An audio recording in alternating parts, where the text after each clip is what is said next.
que el observatorio, que empieza a trabajar en el 22, tiene ya 5 estudios conociendo la soledad y aportando datos muy útiles para las administraciones y para otras organizaciones, y tiene 6 subestudios, porque el último barómetro de la soledad ya incorpora 6 barómetros de 6 regiones españolas, y por lo tanto es información a disposición de todos. Bueno, de estos estudios, déjenme decir que el primero fue un informe sobre la percepción social. Todos los tienen en la página web, en infografía, en resumen y en tocho gordo. Fue el informe sobre la percepción social de la soledad. El segundo, que fue muy interesante, porque, como decía el profesor Sánchez Moreno, al preguntarle en ese primer trabajo, ¿usted quién cree que siente más soledad? Pues todo el mundo, en porcentaje mayor, decía que eran las personas mayores. Pero cuando se les preguntó a los jóvenes dijeron: de mayores nada, nosotros somos los que nos sentimos más solos. Y incluso pues aparecían los problemas de salud mental. Solo hubo consenso en un cualitativo luego que se añadió, solo hubo consenso en que las personas que sienten más soledad son la gente sin techo. Y después las personas con discapacidad decían que ellos, los mayores que ellos y los jóvenes que ellos. Por eso una de las cosas que hicimos fue hacer un estudio sobre la soledad de los jóvenes en España. Y desde luego sí podemos decir que el 20% en el barómetro general, el 20% de la población española siente soledad. Ahí podemos hacer una reducción, porque muchas veces se dice sentir soledad los 2 primeros años merece la pena para investigaciones descartarlo un poco, es a partir de 2 años. Bueno, los centros de salud suelen decir, la Sociedad de Atención Primaria suele decir, bueno, a mí me han confesado mis pacientes que después de 4 o 5 años de sentir algo, cuando ya empieza a haber casi depresión, es cuando se atreven a ir a su enfermera comunitaria o a su enfermero comunitario, a su médica o médico de atención primaria a decir: oiga, que me siento solo. Bueno, entonces nos dio unos datos, incluso datos muy interesantes, el papel que juegan las diferentes administraciones, cómo los ayuntamientos como administración de proximidad es más importante, cómo los medios de comunicación son muy importantes. Bueno, ese fue el primer estudio. Después hicimos el estudio de costes de la soledad, que la infografía se la acaba de dejar a una economista que está en primera fila, y entonces pues ahí vimos cómo este país, sin tener ningún plan específico, estaba dedicando 1,14 del PIB del 21 a atender la soledad, atenderlo, solo midiendo 2 sistemas que tienen información centralizada a nivel nacional, que es el sistema sanitario, más de medio punto por mayor frecuentación sanitaria y por mayor consumo de los fármacos de las familias de estimulantes o tranquilizantes, ¿no? Como yo digo, las pastillas azules que se resuelven con lo que estamos haciendo todos, las recetas sociales. Hagamos actividad en la comunidad, establezcamos conexiones, etcétera, etcétera. Luego hicimos el estudio de juventud, donde quedó claro que el 25% de los jóvenes de nuestro país sentían soledad, y sobre todo después del COVID, como vosotros habéis trabajado. Y luego ya hicimos uno sobre tecnologías, muy interesante por todo lo que venga en el futuro, ¿no? Pero qué curioso que las personas con menos recursos económicos y con menos recursos culturales valoran las tecnologías, la SESIA esa, la SISPA, ¿cómo se llama la señora esa? El robot este que le pregunta. Alesia,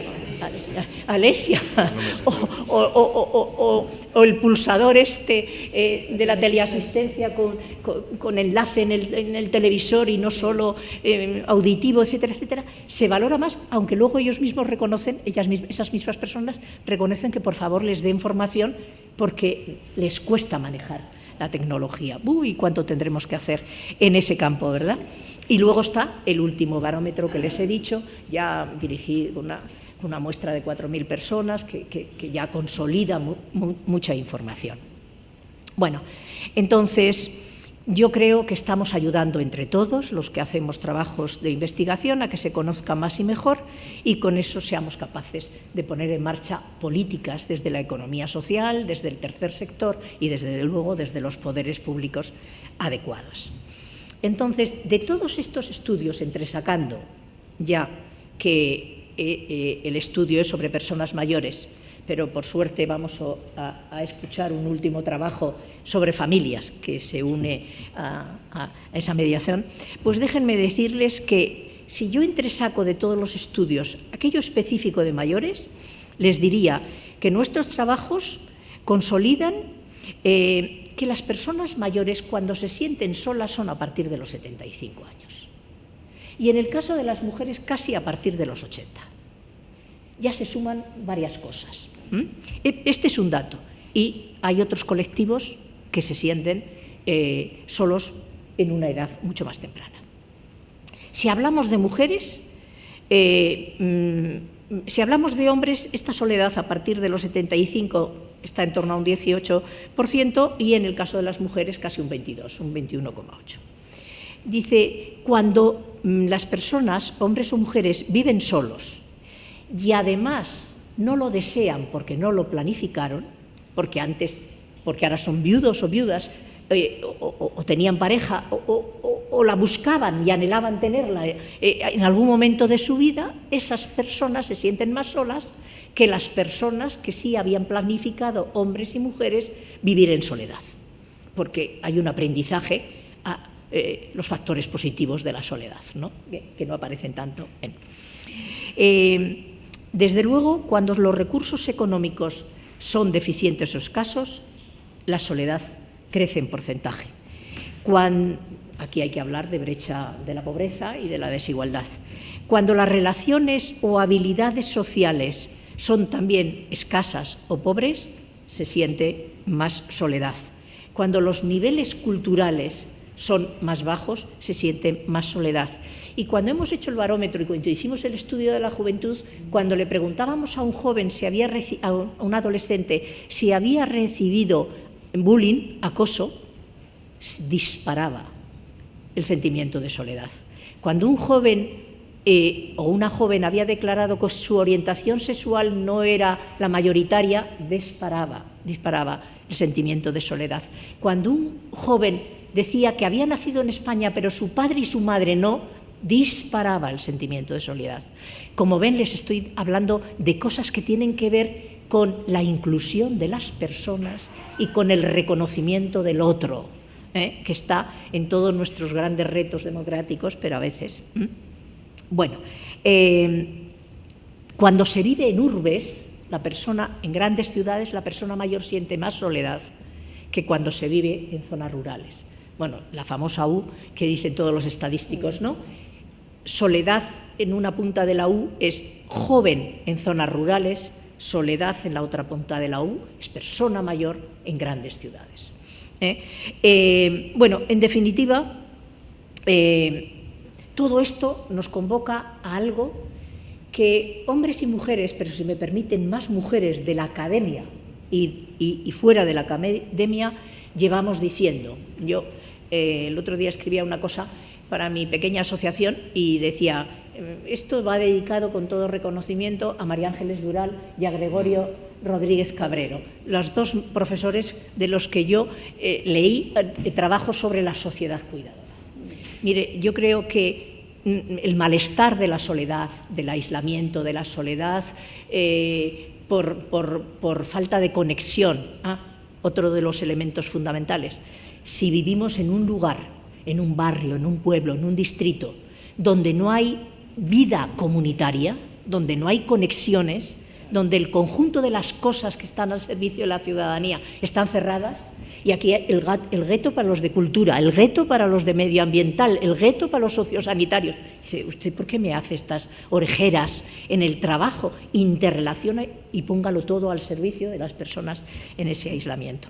Bueno, pues la verdad es que todo esto nos convoca, son los malestares de a lo mejor las sociedades longevas y de las sociedades más ricas.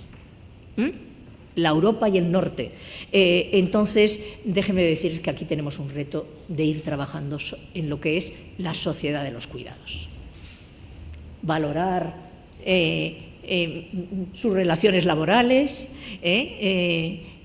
valorar lo importante que es el conjunto de los trabajos del cuidado. Yo suelo decir desde limpiaculetes hasta el investigador, la investigadora, el gran cirujano, el conjunto de las profesiones de los cuidados, y optar por un modelo de sociedad.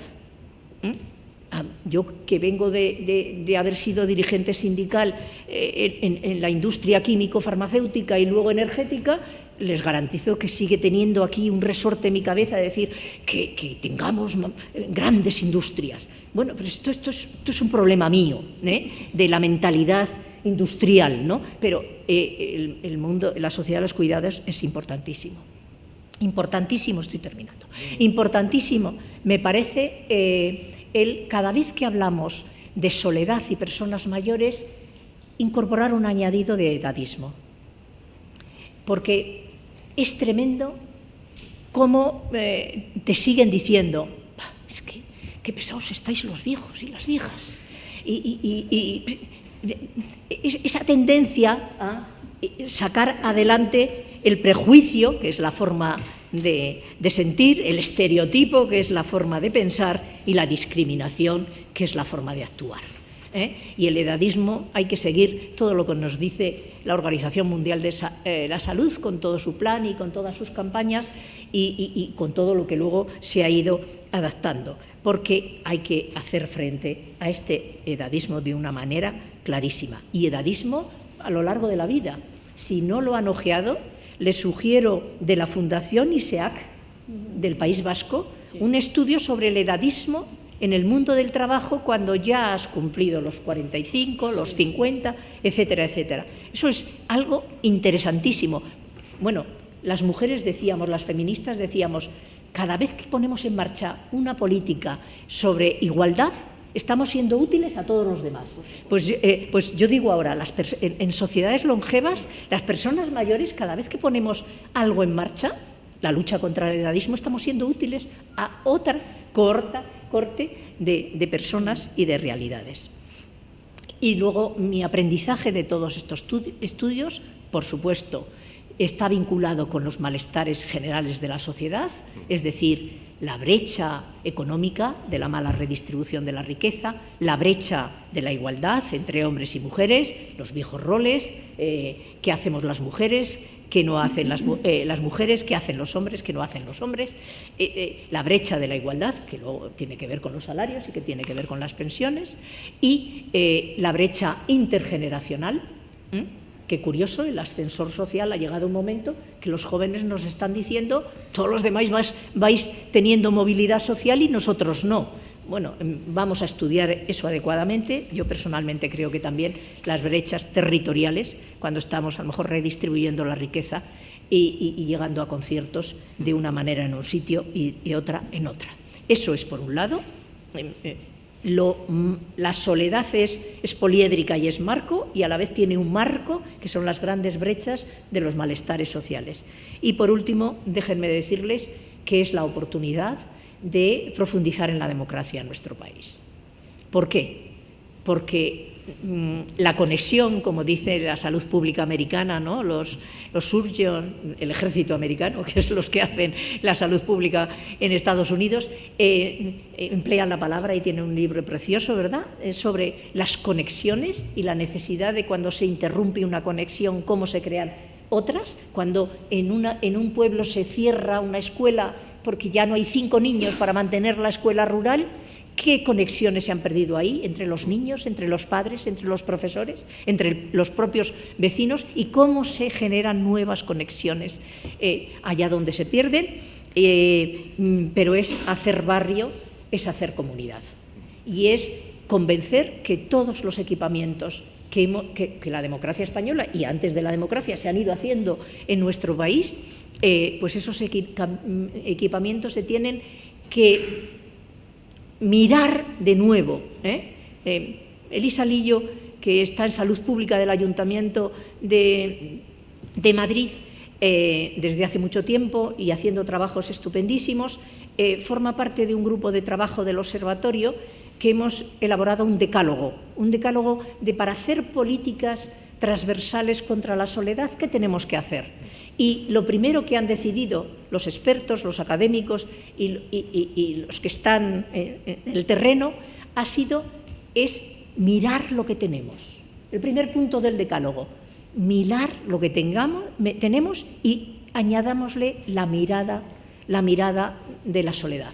Y entonces ahí descubriremos la cantidad de estructuras más debilitadas o menos, de movimiento asociativo más debilitado o menos, que con un pequeño esfuerzo y construyendo una red es estar al servicio de. Y termino con esto, es una de las cosas que a mí me ha gustado del observatorio, porque a mí cuando la ONCE me dijo que si lo presidía, yo le dije, pero tiene que haber un comité de sabios, un comité coordinador donde estén las grandes organizaciones sociales. Y además pues estamos ahí trabajando, coordinándonos bien, apoyándonos perfectamente desde diferentes puntos y de pronto, pues por ejemplo, ahora con conocer más temas de la infancia, vamos a estar atentos a Cáritas, porque Cáritas con su gran centro de investigación, el FOESA, y con unos investigadores del FOESA que han venido de Alemania, están estudiando con el Ayuntamiento de Barcelona la soledad en la infancia, que es difícil, que implican muchos permisos, ahí está. Y vas a Cruz Roja y todo su trabajo con los sin techo que estudias, con su Cruz Roja Juventud y tal. Y estamos encontrándonos todos siendo capaces de aprovechar nuestro trabajo para ponerlo de forma útil al servicio de otras investigaciones y otros trabajos. Y por eso estoy aquí, porque se ha hecho con diferentes departamentos de la Universidad Complutense un trabajo que aporta elementos nuevos.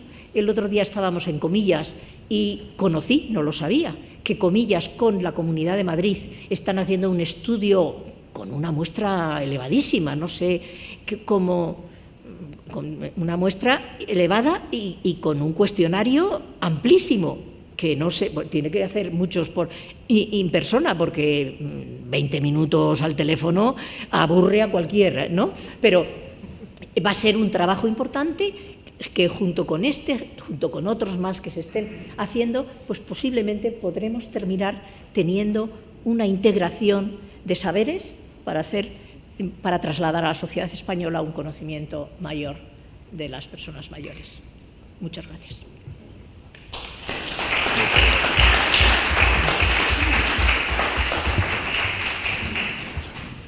Muchísimas gracias a Matilde Fernández por compartir mucho y poner sobre la mesa ideas muy importantes. El edadismo es un problema vinculado a la soledad de la mayor magnitud. Pero bueno, yo no he venido yo hoy a esto, sino más bien a escuchar. Y, por tanto, bueno, pues vamos a... En vez de ser sociólogo y ejercer de sociólogo, parece psicólogo. Me lo han dicho varias veces. Una capacidad de callarse y escuchar, incluso si teniendo que ser el actor principal. No. Hoy aquí, ¿cómo se dice? De telonero.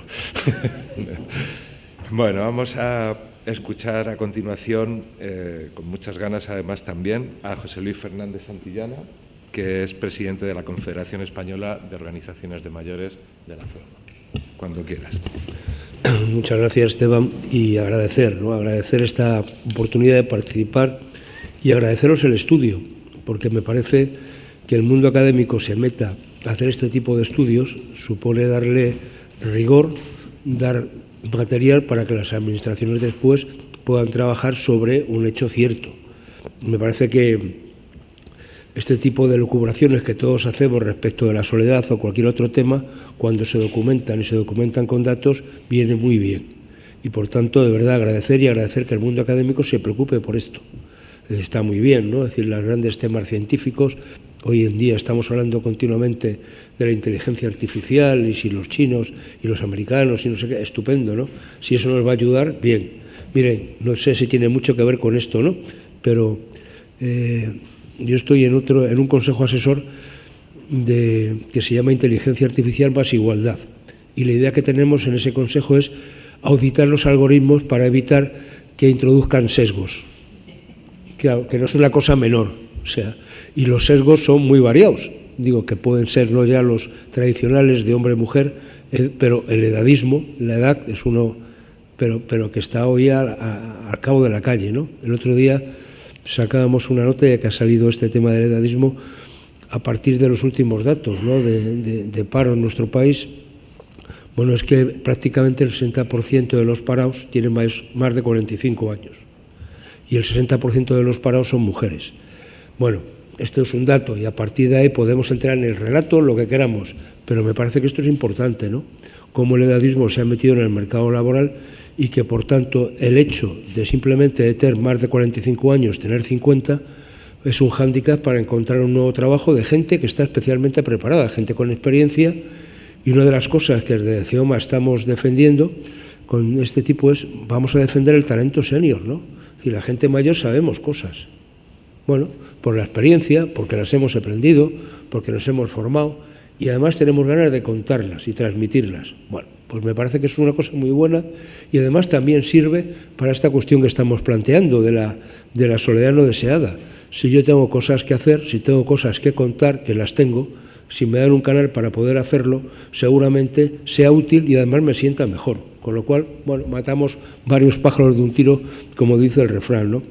Otra cuestión que me ha llamado la atención, pero que corrobora datos, por eso el estudio me ha gustado, porque las conclusiones tienen que ver mucho con la intuición que todos tenemos de lo que está pasando. Y por tanto me dice, oiga, claro, cuando nosotros analizamos, bueno, las pensiones que crecen mucho, es que lo gastamos mucho en pensiones. Seguramente sí, pero es que a lo mejor los tenemos que gastar más. ¿Y por qué digo esto? Porque el 60% de las pensiones están por debajo del salario mínimo. Y eso quiere decir que la gente tiene dificultades pues, para llegar a fin de mes. Entonces, cuando llegamos a esta situación que se ponía en el estudio de relevancia de los riesgos de pobreza y el volumen de población que hay en esta situación, oiga, esto tiene que ver mucho con tu capacidad de relacionarte o no.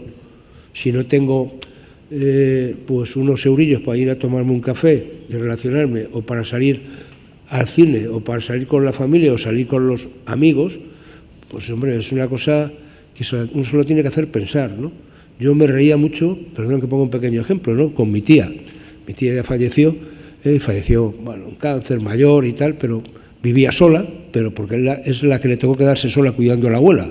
Es decir, estas cosas que pasaban en las familias. Era la pequeña de la familia y era la que profesionalmente solamente estaba mejor preparada.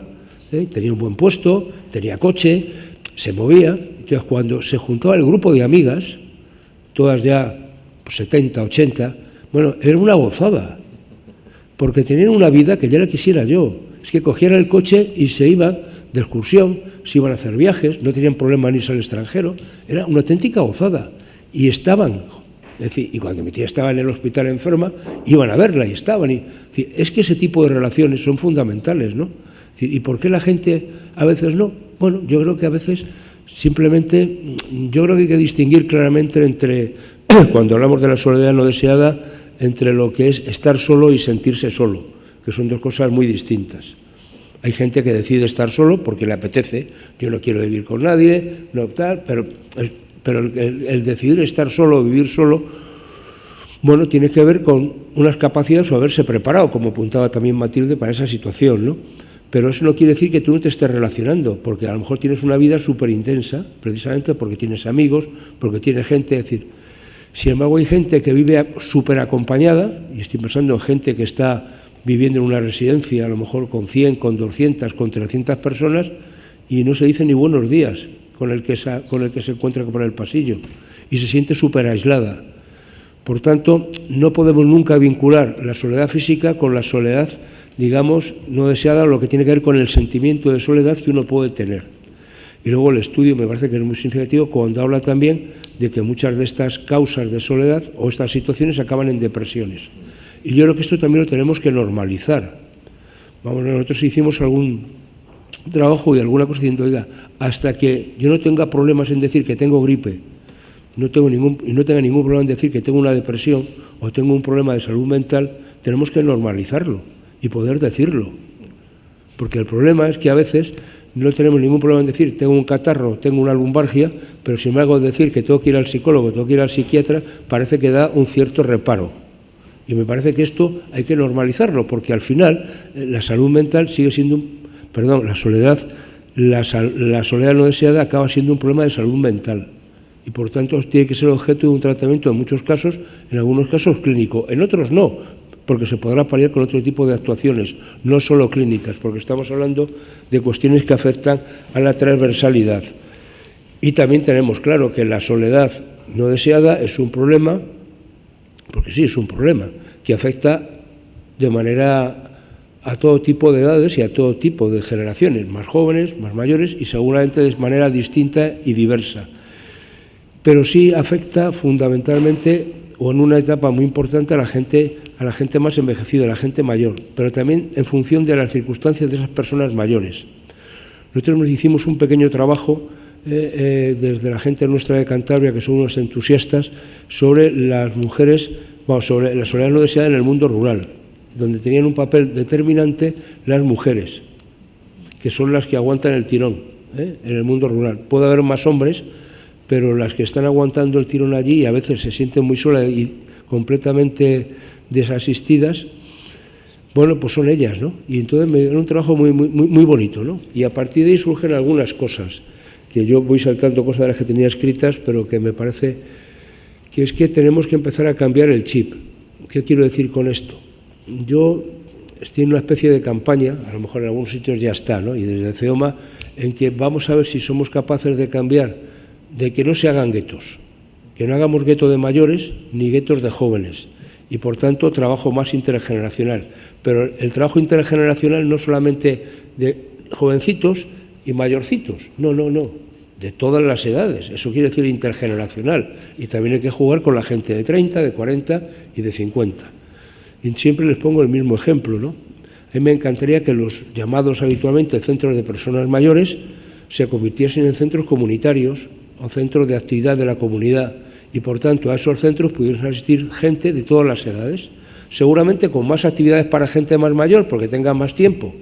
Pero oiga, yo lo decía el otro día en un programa, oiga, si yo tengo que jugar una partida de dominó, me da igual jugarlo con un coetáneo de edad, con uno más jovencito, que le voy a ganar igual, decía, ¿no? Es decir, me da lo mismo, ¿no? Es decir, pero esta es la cuestión. ¿Por qué no podemos hacer cosas juntos? Hombre, lo que no vamos a hacer juntos es correr una maratón, porque yo no estoy dispuesto a ese tipo de actividad. Pero otras cosas sí. Por tanto, socializar, poner cuestiones de la comunidad encima de la mesa. Yo soy muy amigo de los barrios, hay que dinamizar los barrios. Y por tanto, tiene que haber gente que en las fiestas populares, las fiestas participen. Y hay que hacer que la gente participe en ellas. Y saber qué es lo que la gente quiere en esa participación, porque eso ayuda, y ayuda mucho. Es decir, la vecindad, ¿conoces a tus vecinos? Es decir, te saludas, buenos días, buenas noches, o simplemente nos quedamos en eso y sabes si se llama Pepe o se llama Juana, o si... Claro, es que estas cosas seguramente las hemos perdido. Miren, yo tengo unas imágenes de pequeñito, ¿no? Que es que en casa por las noches salíamos aquello que se decía a tomar el fresco. A tomar el fresco a la puerta de la calle con una silla, ¿no? Y la gente del barrio, pues hablábamos, y la gente del barrio nos conocíamos, pero bueno, eso ya hoy es impensable, ¿no? Si yo le digo a alguien, ¿usted sabe lo que es tomar el fresco? Bueno, no, es que viene un fresco que me... No, este tipo de cosas. Bueno, me parece que pueden ser tonterías, ¿no? Pero entonces los vecinos nos conocíamos, jugábamos. Yo recuerdo, perdona que me ponga así un poco, pero me parece que no es menor esto, Cuando llegó la primera televisión, no digo a casa, no, al barrio, a la calle, donde nos juntábamos para ver allí, bueno, no sé cuántos, ¿no? Todos los que cabían en el pequeño comedor de esa casa para ver un partido de fútbol que se televisaba. Pero esta es la realidad que hemos vivido todos. Y entonces no teníamos ese problema de soledad, o no nos lo planteábamos. ¿Por qué a lo mejor estas sociedades ahora del conocimiento, que son sociedades tan estupendas y maravillosas y que yo defiendo, porque me parece que no nos podemos quedar en la prehistoria, ¿no? Ni en ese tipo de actuaciones, pero ¿por qué no piensan un poquito más en que la gente se relacione? Si las personas somos sociables por naturaleza, ¿no? Si la tribu se inventó porque la gente quería vivir junta. Es que es así. ¿Por qué no volvemos a tribus? ya me entienden, no me refiero a las tribus urbanas ni a situaciones de estas que pueden ser un poco más dramáticas, pero a ese concepto tribal, en el sentido de vamos a tener un sentido de pertenencia a un barrio, a una localidad, a un edificio, sin me apuras, ¿no? Y eso yo creo que son situaciones que pueden y deben de ayudar. Por tanto, yo no quería quedarme solo en el dato, porque seguramente los vamos a manejar, que están ahí, que son muy buenos, pero me parece que quería hablar de algunas cosas que podemos hacer, ¿no? Y es que me parece que a nivel individual hay que ayudar a la gente a que fomente habilidades de sociabilidad, fomentar la autoestima, que el ser mayor no eres una persona que ya estés acabada, sino todo lo contrario. Eso tiene que ver con lo que les decía al principio, ¿no? Si una persona de 52, 55 años se ha quedado sin empleo y o llega a tener un subsidio y sabe que solamente va a estar con un subsidio hasta que llegue la edad de jubilación, hombre, eso no es salud mental. Eso conlleva situaciones de soledad, porque al final uno no se siente solo cuando tengo capacidad de hacerlo y relacionarme. Entonces, me parece que este tipo de cuestiones tenemos que darle alguna vuelta más, ¿no? Y que a nivel institucional estas cuestiones hay que verlas desde el punto de vista integral, a partir de una cuestión transversal. No se puede tratar con compartimentos estancos. Tienes un problema, te doy una pastillita. No, hay que darte la pastillita, hay que recibir las habilidades sociales, hay que sacarte de paseo, hay que saber qué te pasa. Yo estoy muy cansado de oír hablar de lo sociosanitario. Digo, muy cansado y seguiré estando cansado, ¿no? Pero esto iba a decir coloquialmente que es un pufo. No existe. Y por tanto yo sí que reivindico, y empleo este término, que realmente la coordinación sociosanitaria exista y se pongan los medios para que exista.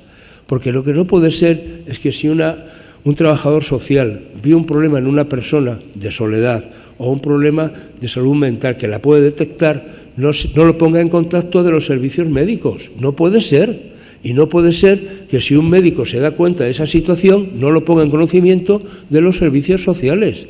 Vamos a organizar un poquito la vida, ¿no? Me parece que y yo creo que ayudaría mucho todo el tema de ponga un geriatra en su vida. Porque me parece que seguramente nadie discute que necesitamos pediatras, y yo no voy a discutir, que nadie diga que yo he dicho que no queremos pediatras, O sea, por favor. Pero si yo miro la población de menor edad y, por tanto, objeto del conocimiento del pediatra, y miro la gente de mayor edad y, por tanto, sujeto del conocimiento de un geriatra, me salen más. Y, sin embargo, la proporción de pediatras y geriatras en un centro de salud, ¿qué les voy a contar? Pues seguramente tenemos que empezar por este tipo de situaciones de normalidad, bueno, de hacer normal lo que es normal. Y sobre todo la experiencia, a mí lo que me dice es que la atención de un geriatra desde el punto de vista de la transversalidad y del diagnóstico que hace, tiene y ayuda mucho más a las personas y ayuda en muchos casos a salir de estas situaciones de soledad que, insisto, tienen que ver mucho o acaban fundamentalmente en problemas de depresión y en problemas a veces de un aislamiento que acaba, no me quiero poner en plan trágico, pero en situaciones muy, muy duras para algunas personas y en algún caso en suicidios. No vamos a decirlo con todas las letras. Entonces, me parece que estas cuestiones podemos hacerlo, ¿no? Hay que hacer esto de verdad y estamos, yo creo que ante un desafío tanto social, pero también emocional, porque al final las emociones son importantes y todas las tenemos. No somos de piedra, ¿no?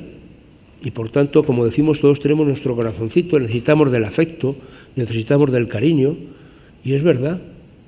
Y esto no estoy diciendo que necesitemos de relaciones de pareja, no, el cariño lo puedes tener con un vecino, lo puedes tener con un sobrino, lo puedes tener con el vecino del quinto o simplemente con el frutero de la esquina que le pasas a comprar la fruta, ¿no? Por eso yo defiendo mucho el comercio de proximidad, el comercio de barrio, donde la gente se conoce y doña Pepita o don Juanito entra y le dice al de la tienda, le conoce, le pregunta, ¿y tu madre cómo está? ¿Y tu hijo qué te ha pasado? Me parece que estas cosas tenemos que potenciarlas, porque ayudan a que la gente se relacione, ayuda a que la gente tenga, bueno, pues esa sensación, no solamente ya de que no está solo, sino que es que tiene gente con la que estar y que por tanto puede estar y ayudar a esa gente a seguir haciendo cosas, ¿no? Por tanto, me parece que desarrollar todo tipo de actividades sociales, eso tiene que ver con lo que les decía antes, de esos centros comunitarios, esos centros de acción cívica o como queramos llamarlo, pero que abramos, ¿no? Es decir, no nos quedemos con centros de personas mayores solo para los mayores y sacarlos de excursión de vez en cuando, que está muy bien, ¿no? Es decir, que la cultura es otro campo súper apasionante para hacer. Entonces, por ir concretando algunas cosas que les diría, ¿no? Esto que decía, reinventar los barrios, vamos a ver cómo hacemos, ¿no? Para que los barrios y la gente tenga sensación de pertenencia también, ¿no? Yo creo que eso, sobre todo en los barrios, iba a decir, más castizos de Madrid, es más fácil seguramente, ¿no? Estos nuevos barrios que se están creando son un poquito más impersonales, ¿no? Y yo creo que también a lo mejor tenemos que darle alguna vidilla. Me parece que también es bueno evolucionar dónde vamos a vivir. Mira, nosotros hicimos un programa muy interesante que se llama Vivir mejor en casa. Ha finalizado ahora en diciembre de este año. ¿Y cuál es el problema que tenemos? Lo que alguien definía en nuestra organización como la actividad buena con daño causal. Y le explico. Este programa tenía que ver con potenciar esa idea de que está mejor en casa, que se puede vivir en casa y, por tanto, suponía un refuerzo del servicio de atención domiciliaria. Y lo hicimos en varios municipios, sobre todo esto ha sido en Cataluña, y ha funcionado muy, muy bien. Sobre todo intentando que unas horitas más, no muchas más, pero sobre todo realizar ese servicio cuando la familia o la persona lo necesitaba, no cuando la persona que va le venía mejor. Me explico, o sea, todo hay que respetarse, pero este tipo de situaciones es así, porque a veces estaba la hija, a veces estaba el hijo, a veces estaba el sobrino, y entonces no hacía falta que fuese esa persona, y lo que tenía que hacer era cubrir esos otros huecos. Ha funcionado de cine, pero también hicimos un proceso de, ahora voy a emplear el término sacar, porque esto de desinstitucionalizar es un palabra un poco complejo, pero que todos estamos manejando. Sacamos a 2 personas que estaban viviendo en unas residencias, pero que no querían vivir ahí, querían vivir en una casa, porque estaban viviendo ahí porque no habían tenido recursos para ir a otro sitio. Bueno, lo hicimos, esto tiene que ver con el Gobierno de Navarra y estaba dentro de este programa. Oye, el cambio de esas personas, radical, y viven solas, pero con una atención, obviamente, una persona que va, que necesitáis, el cambio radical. Nosotros la invitamos a una de esas personas, no sabía que estaba, porque lo puse como ejemplo, una de ellas, María, que tiene 80 años, nos escribió, ya finalizando, oye, ¿me podéis ayudar a comprar un ordenador o a conseguirme un ordenador? Pues vamos a ver si tenemos algo, porque ella quería de su poquita pensión pues que le hiciésemos un préstamo y que lo iba a pagar, ¿no? Y pues, no, hombre, no, seguramente tenemos aquí alguno por aquí ya un poco obsoleto, ¿para qué lo vas a usar, no? Porque también es la pregunta en función de eso, y nos dice, no, es que quiero escribir un libro, 80 años, y se plantea escribir un libro, chapó, y además la señora dijo, digo señora, porque es una señora, o sea, que, y me voy a pasear por todas las editoriales dando la tabarra para que me lo publiquen. O sea, es que le ha cambiado la vida a esta mujer. ¿Qué problema tenemos ahora? Se acaba el programa. ¿Y quién paga los alquileres de los pisos? Pues decía lo de acción con daño. Bueno, nosotros lo estamos pagando desde CEOMA, pero claro, vamos a ver si somos capaces de que el Gobierno de Navarra o la Dirección General de Asuntos Sociales, el INSERSO o quien fuere, nos eche una manita para arreglar este tema y firmemos un nuevo convenio, ¿no? Porque las cosas que funcionan no podemos perderlas, sobre todo cuando funcionan bien.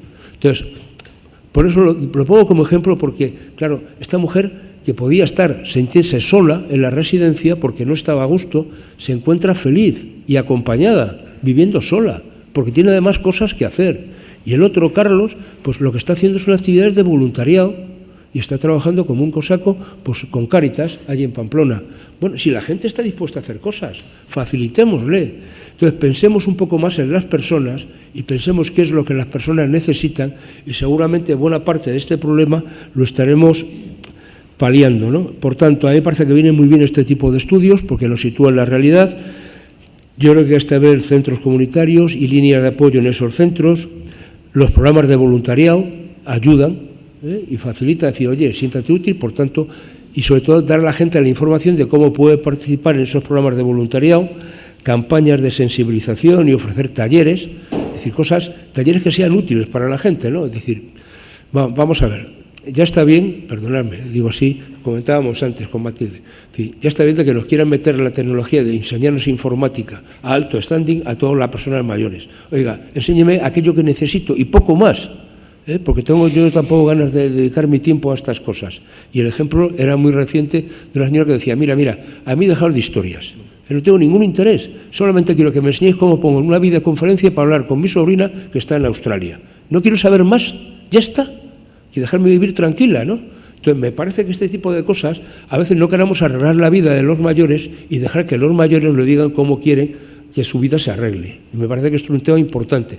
Lo digo también desde mi propia asociación de mayores, ¿no? Que a veces tendemos a decirle a nuestra gente qué es lo que tienen que hacer y cómo lo tienen que hacer, en vez de escuchar qué es lo que la gente quiere hacer. Me parece que ahí estaríamos dando un campo importante.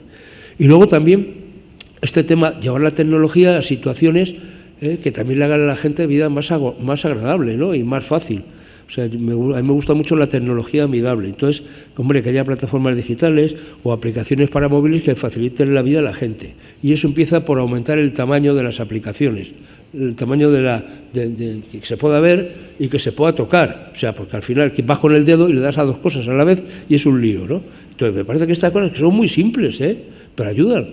Y el otro día, cuando hablaba con algunas personas que tienen una discapacidad visual, bueno, y que son mayores, a veces son jóvenes, tienen un problema cuando van ahora al centro de salud y salen las letritas, ya ni siquiera es el numerito, las letritas, y si no tiene una buena persona al lado que le dice, oye, mírame a ver si sale, pues no se entera.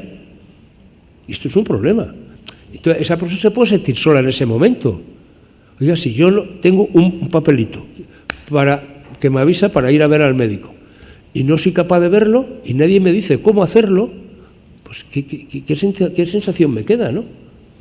Entonces, este tipo de cosas se puede arreglar con una aplicación en el móvil, por favor. O sea, que la tecnología pongámosla al servicio de la gente y no a forrarnos tecnológicamente con la gente, que son dos cuestiones relativamente distintas. Perdonad que me extienda, pero ya acabo, ¿no? Y a mí me parece que la clave es abordar este tema de manera integral. Y el último tema que debo decir es, oiga, este tema de las distintas formas de vivir. Uno puede decir vivir en casa, solo, que es una cosa estupenda, irse a una residencia o buscar otras soluciones habitacionales, por decirlo así, este tema de los cohousing, etcétera. Pero aquí yo creo que tienen que jugar un papel las administraciones públicas. Y, por tanto, una de las propuestas que nosotros hemos puesto encima de la mesa es que en esas parcelas públicas o en esas promociones públicas de viviendas, esas viviendas protegidas, hombre, se reserven algunos espacios para que se construyan este tipo de habilidades, o sea, cohousing, y que, por tanto, la gente pueda optar, que será, lógicamente, en alquiler, porque, bueno, no te vas a emperrar ahí en comprarte una cosa de estas cuando ya tienes 80 años o tienes 70 y tantos, y dices, oiga, no me voy a meter ya en esta altura. Pero sí que a lo mejor facilitar el que ese piso que yo tengo en propiedad lo pueda poner en alquiler y con eso me financie ese otro nuevo tipo o esa otra fórmula de vida distinta. Puede haber muchas iniciativas, seguramente se nos ocurrirán a todos, pero lo que no podemos quedar es impasibles, mirándonos a otro lado ante este problema que afecta a mucha gente y que en cualquier caso, si no estamos espabilados, nos puede pasar cualquier día a cualquiera de nosotros. Yo lo que animo a la gente es que se mueva, que haga cosas, que es fundamental. Y cuando digo moverse, quiere decir todos seremos capaces de aportar cosas, de decir y sobre todo de transmitir y buscar canales. Me parece que esto es importante, buscar esos canales de participación, cada uno donde quiera. Yo creo que estamos muchas organizaciones donde se puede y podemos participar y desde luego yo les animaría a ellas, pero esto es un problema, y es un problema, insisto, es un problema clínico y es un problema de salud mental en muchos casos y que por tanto hay que tratarlo así, sin ningún tipo de complejo. Muchas gracias.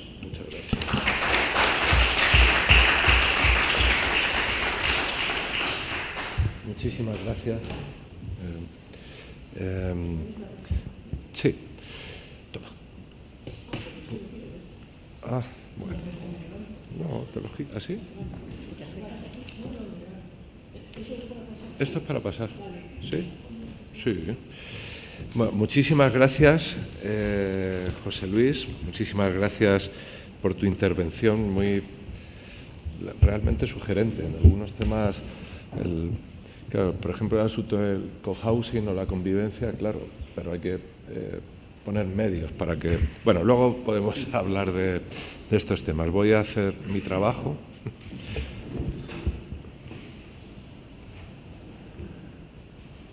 Y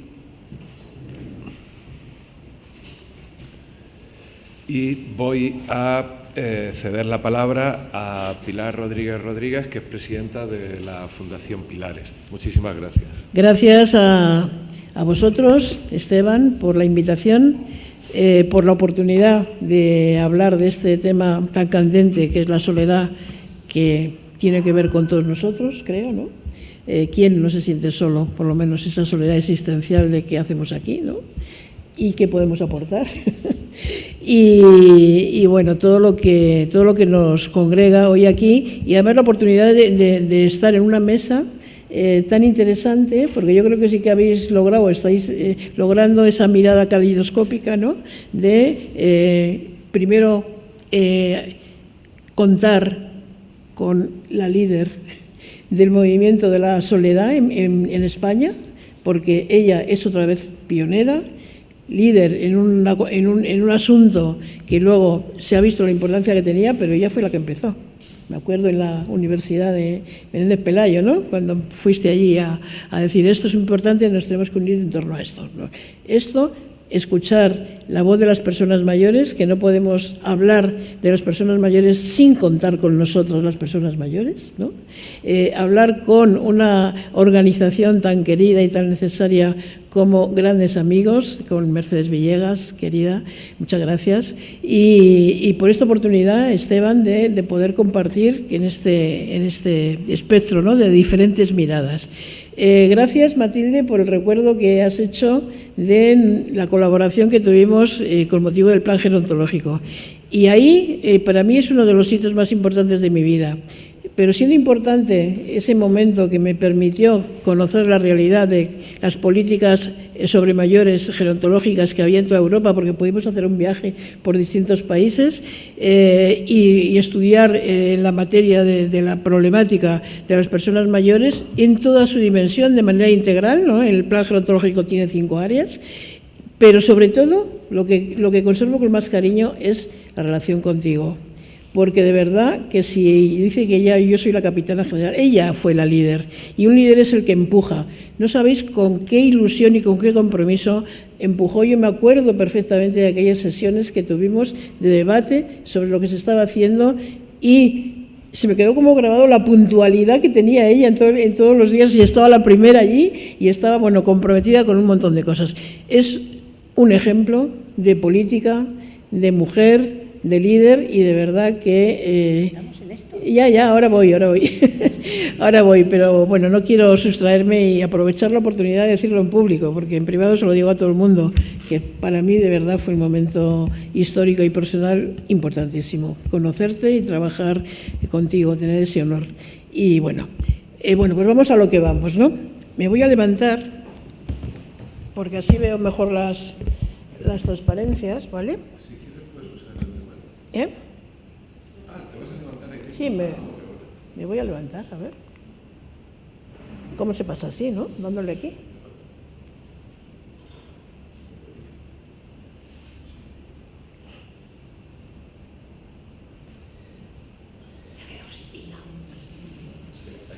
Ah, que no tenía pila, vale. No, que había que darle al on, ¿no? Vale, bueno.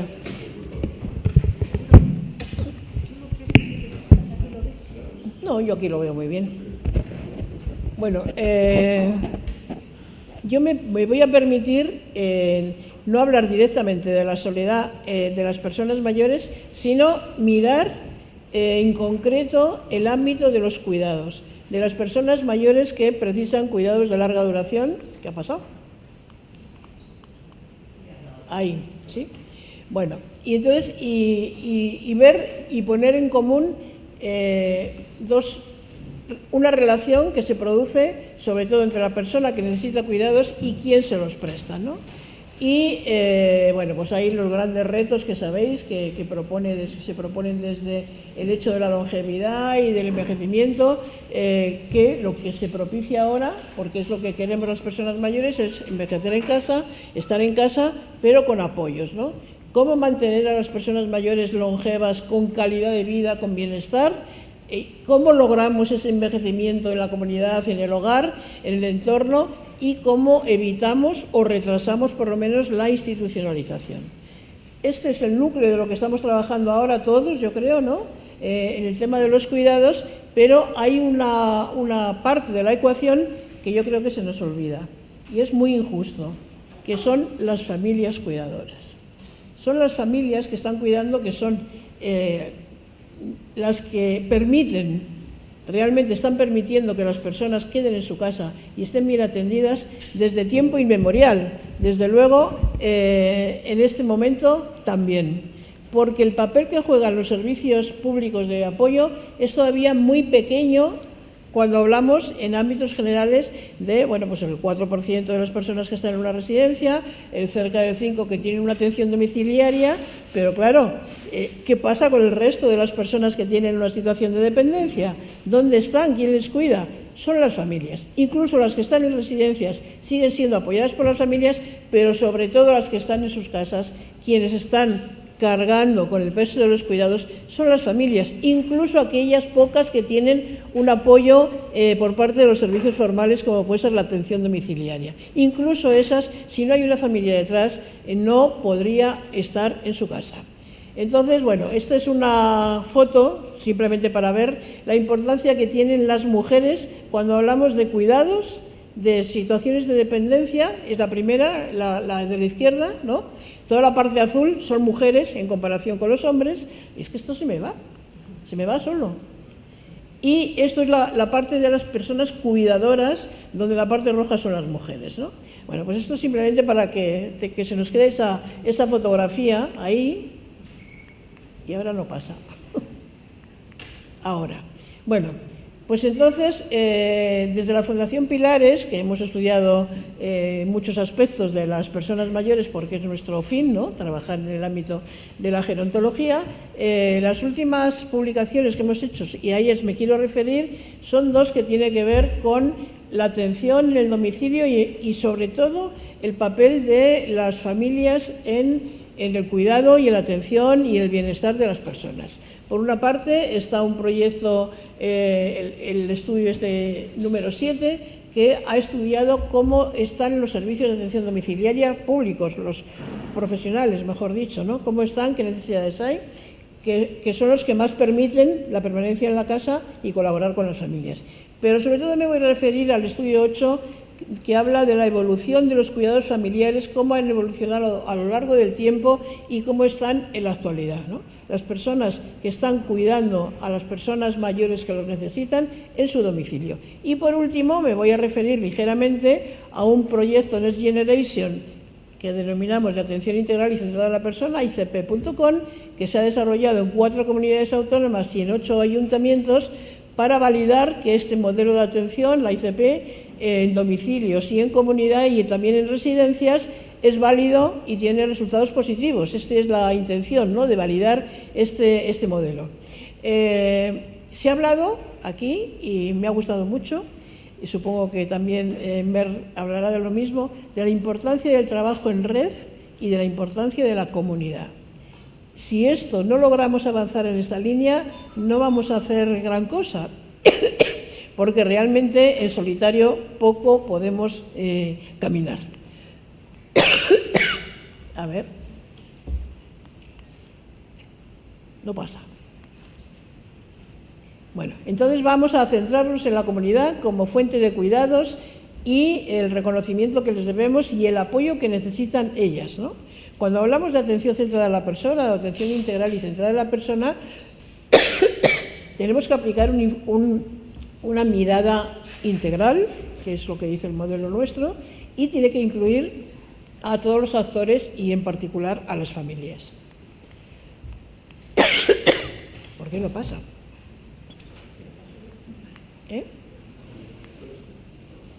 ¿Perdona? No, es que no pasa.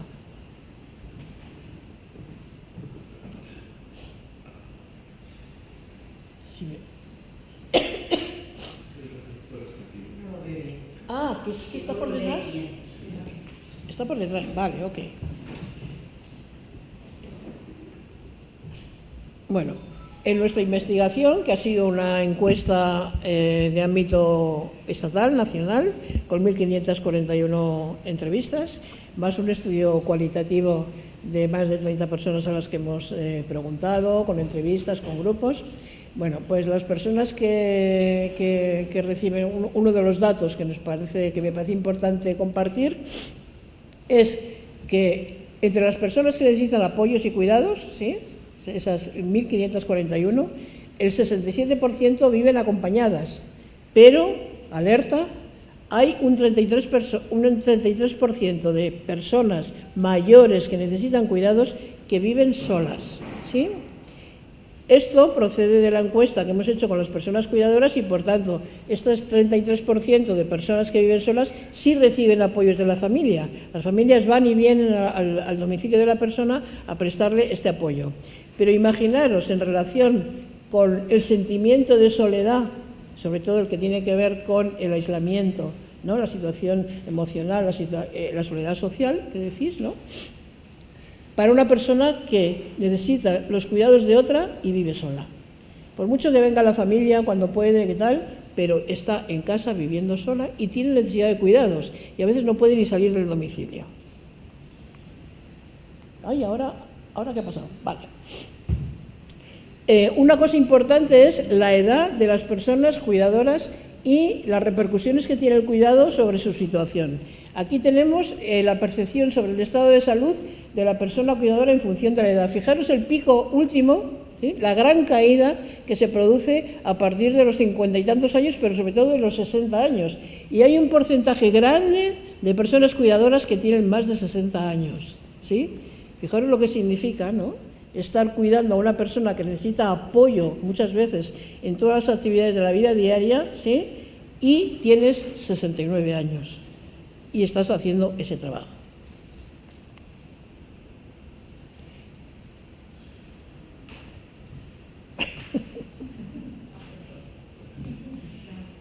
Ha desaparecido. Bueno, sabemos, porque desde hace mucho tiempo que lo tenemos estudiado, el impacto que tiene el cuidado en muchos aspectos de la vida de las personas cuidadoras. Era una gráfica que tenía las repercusiones del cuidado, pero es igual.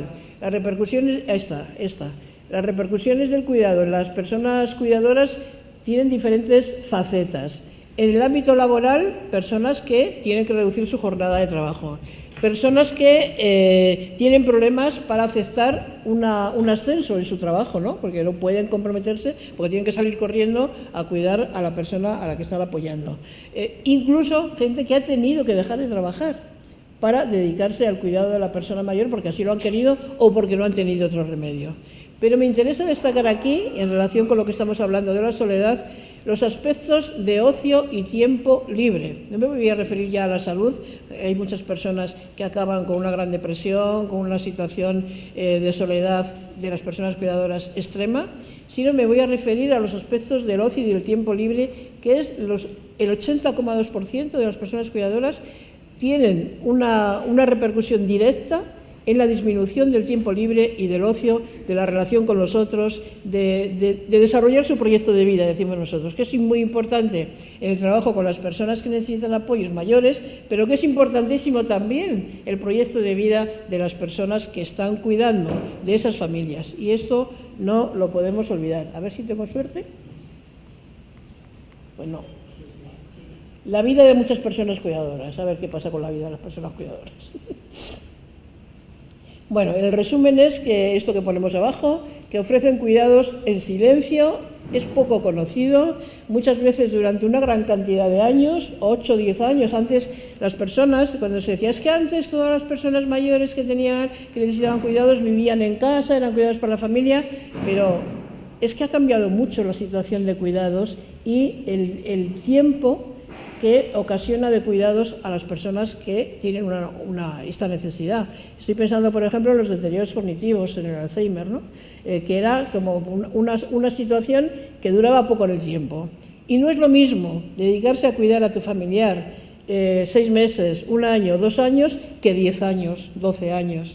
Y esto, claro, irrumpe en un momento de la vida de las personas cuidadoras, en especial de las mujeres, cuando tienes un montón de proyectos que desarrollar. Leí hace tiempo, cuando estábamos haciendo el plan gerontológico, un libro muy recomendable que se llama La mala hija, que escribió una periodista, Carla Cerati, o sea, lo de ahora son las malas madres los que están como más en esto, yo creo que cogieron la idea de ahí, y entonces la mala hija es una hija que narraba y cuenta en la novela la experiencia de cuidar a su madre, y por eso se llama La mala hija, porque estaba llena de culpas y tenía conversaciones con la madre y decía, o en un soliloquio, tú tienes 90 años, yo tengo 50 y tantos, estoy en el momento de mi vida que me queda por cerrar los proyectos más vitales de mi vida y sin embargo tu vida no va a cambiar apenas, pero la mía se ha detenido, ¿no? Entonces es importante, significa, tiene relación, claro, con la soledad, aunque no la hayamos medido específicamente, esto no me pasa, no tengo vida propia, todo lo organizo en función de la persona a la que cuido. Mi horario se adapta a sus necesidades, las comidas, las vacaciones, las tareas cotidianas. Pensad en esto, ¿no? Algunas personas cuidadoras, lo que he dicho antes, han tenido que abandonar su trabajo y además sienten y está verificado que perjudica su salud, sobre todo en la dimensión emocional. A lo mejor si lo pasas tú, eso, vale. Bueno. Otra cosa interesante que pasa al analizar las familias es que irrumpe de repente. No es una situación que uno o una haya planificado. Normalmente planificas si quieres tener hijos o no, cuándo y de qué manera y cómo vas a organizar tu vida, lo planificas. Pero el cuidado de una persona mayor irrumpe de repente, cae allí, no se sabe y de repente dices, las familias dicen, ¿y ahora qué hacemos? Porque claro, esto también es sistémico. Afortunadamente estamos ya lejos, vamos abandonando la figura de la cuidadora única, que era lo que los primeros estudios nos decían, que era una mujer y además cuidadora única que no tenía el apoyo ni de nadie de la familia ni de servicios profesionales. Entonces, esto de que de manera inesperada tengas que dedicarte a cuidar sin haberlo planificado, hombre, sabes que tienes la obligación de tus padres, de atenderles y tal, pero no que tampoco se conoce muy bien lo que significa, lo que va a durar, no se asesoran. Cuando uno decide voy a cuidar a mi padre o a mi madre, no sabe, o a mi marido, a mi mujer, o a quien sea, no sabe de antemano, digamos, dónde se mete o a qué se compromete. Por esto de la incertidumbre, de no tener a lo mejor un buen diagnóstico, de no estar asesorado. Vamos, pues vamos pasando. ¿Y qué necesidades tienen las personas cuidadoras según la investigación que hemos hecho, que vuelve a ponerlo sobre la mesa? Desde luego tienen necesidad de descansar. Una cosa que ha ocurrido y que yo creo que es nefasta y se dice poco, es que la Ley de Promoción de Autonomía Personal y Atención a la Dependencia ya decía que aquellas personas que optaran por la prestación económica de cuidados en el entorno familiar tenían que tener unos servicios de apoyo, de descanso y de formación, y eso no se ha cumplido y está en la ley, ¿sí? Entonces esto realmente vuelve a poner sobre la mesa el gran olvido de las personas cuidadoras. Otra necesidad es tener tiempo libre y de ocio, no renunciar a su propio proyecto de vida, ya lo he dicho. Necesidad de repartir la carga de cuidados con otras personas, tanto de la familia como de los profesionales, tener tiempo para reflexionar sobre su vida, para expresar sentimientos. Esto nos habla otra vez de soledad, ¿no? Estoy aquí cuidando todo el día y ¿a quién se lo cuento, no? Muchas veces en nuestro estudio cualitativo dicen, es que ni siquiera me apetece salir, porque volver a contar todo lo que me está pasando y volver a expresarlo, mira, pues no, ya no salgo, ¿no? No salgo, muchas veces porque no se puede realmente y otras veces porque el aislamiento que produce el cuidado, ¿no?, de la familia te va separando de todas tus redes sociales y de todos tus amigos, etcétera. Y luego el autocuidado, naturalmente, las personas se olvidan de autocuidarse. Bueno, por tanto, entre las repercusiones más importantes está el hecho de experimentar soledad y de incomprensión de lo que me está pasando, porque claro, nosotros decimos en el estudio que al final lo que se denota es una ambivalencia de sentimientos en el cuidado, ¿sí? Una ambivalencia porque quiero a mi padre, quiero a mi marido, quiero a mi mujer, quiero cuidarle, pero no puedo más. Incluso hay alguno que dice, me quiero tirar por el balcón ya, ¿no? O sea, porque no puedo más. Entonces esto es importante, ¿no? Y luego porque esto se produce sobre todo por la disminución de red social, por la renuncia que hemos dicho a a tu propio proyecto de vida. Una cosa importantísima en nuestro estudio es cómo ha crecido, porque hacemos un estudio, digamos, no longitudinal propiamente dicho, pero sí miramos la evolución que están teniendo los cuidados familiares a lo largo de los estudios que se han hecho. Desde el año 94, estoy hablando, estaba yo en el Servicio de Estudios del INSERSO entonces. Hicimos un estudio con el CIS desde el INSERSO y preguntábamos, ¿es necesario tener formación para cuidar? El 32% decían que, solo el 22% decían que es necesario tener formación siempre, en el año 94. Bueno, pues eso ha pasado al 55% ahora en el momento actual, ¿no? Entonces, esto es una buena noticia, porque por lo menos esto de dar por hecho de que las familias y sobre todo las mujeres ya sabemos cuidar, por ser mujeres, pues esto no es cierto. O sea, y necesitamos apoyo y necesitamos formación para poder cuidar bien, ¿sí? Pasamos. Bueno, nosotros desde el principio, fijaros que este es el primer estudio que hicimos en la Fundación Pilares, ¿sí? Es una guía para apoyar a las familias que se llama Cuidar, Cuidarse y Sentirse Bien, ¿no? Y digo, esta manera de expresarlo creo que es bastante definitoria para expresar la necesidad que hay de este trabajo de apoyar a las familias cuidadoras, ¿sí?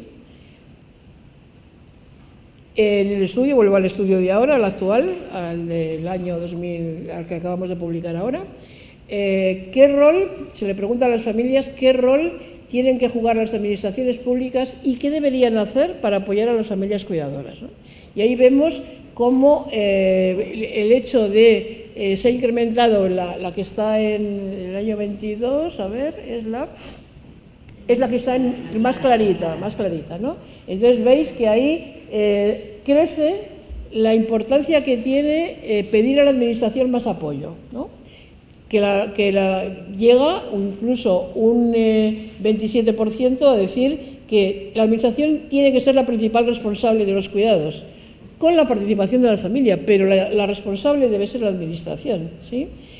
Y llega al 13,5% a decir que se haga cargo de todo o casi todo el cuidado. Gente que no puede más, daros cuenta de a quiénes estamos preguntando, ¿sí? Y bueno, pues esto es un poco algunas de las cosas.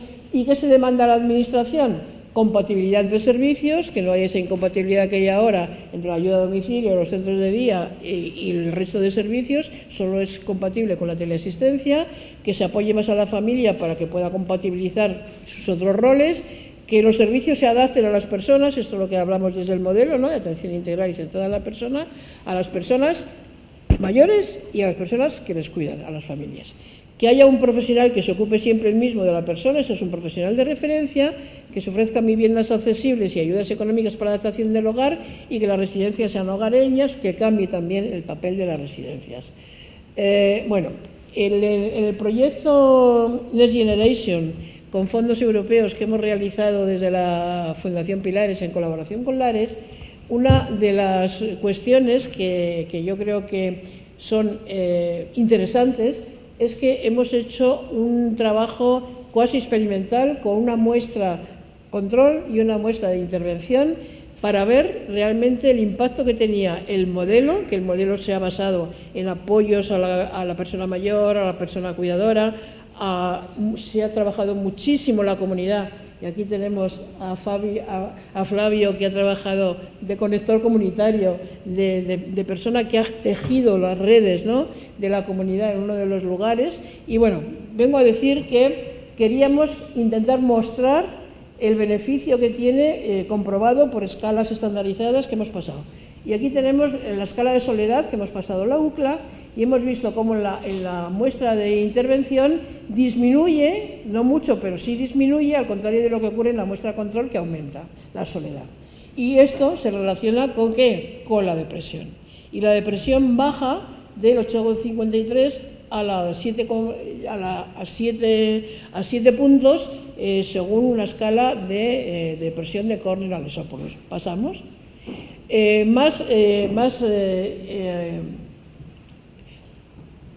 Vale.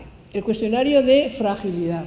Sabéis que ahora, los que estáis en el ámbito de los cuidados, hay un ámbito que se invoca mucho de identificar a las personas frágiles para poder intervenir con ellas, para disminuir cuestiones como la sarcopenia, que es la disminución de la fuerza muscular y, por tanto, el riesgo de movilidad y todo esto. Bueno, pues en nuestro estudio se ha visto cómo la muestra de intervención disminuye la fragilidad y, sobre todo, disminuye la sarcopenia, que es el resultado que se produce en el estado de salud de la persona, ¿sí?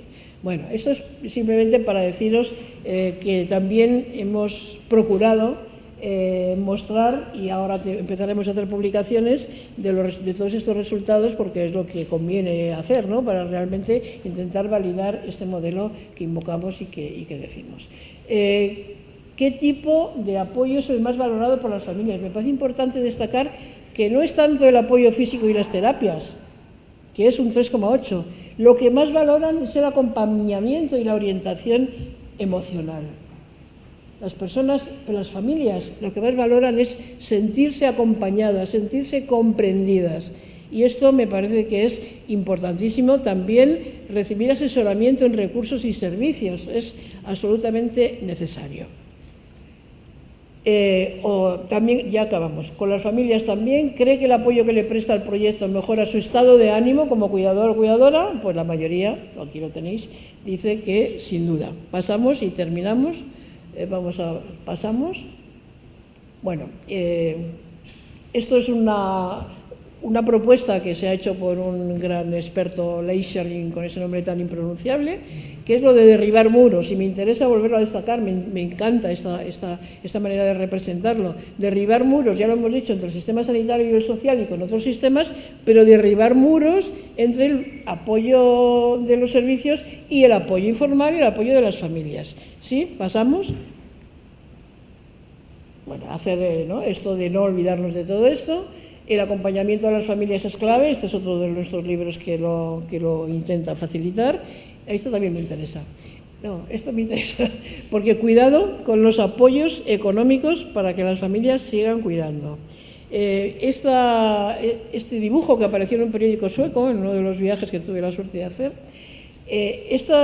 granos de maíz que aparecen ahí, de camino a la jaula, es el nombre de una ley que tenían en Suecia en ese momento para apoyar a las familias que cuidaran. Y entonces aquí lo vemos de una manera muy gráfica lo que puede acabar significando, ¿no? Va el gallo por su camino, sigue adelante, pero la gallina lo que se intenta es que vuelva a la jaula.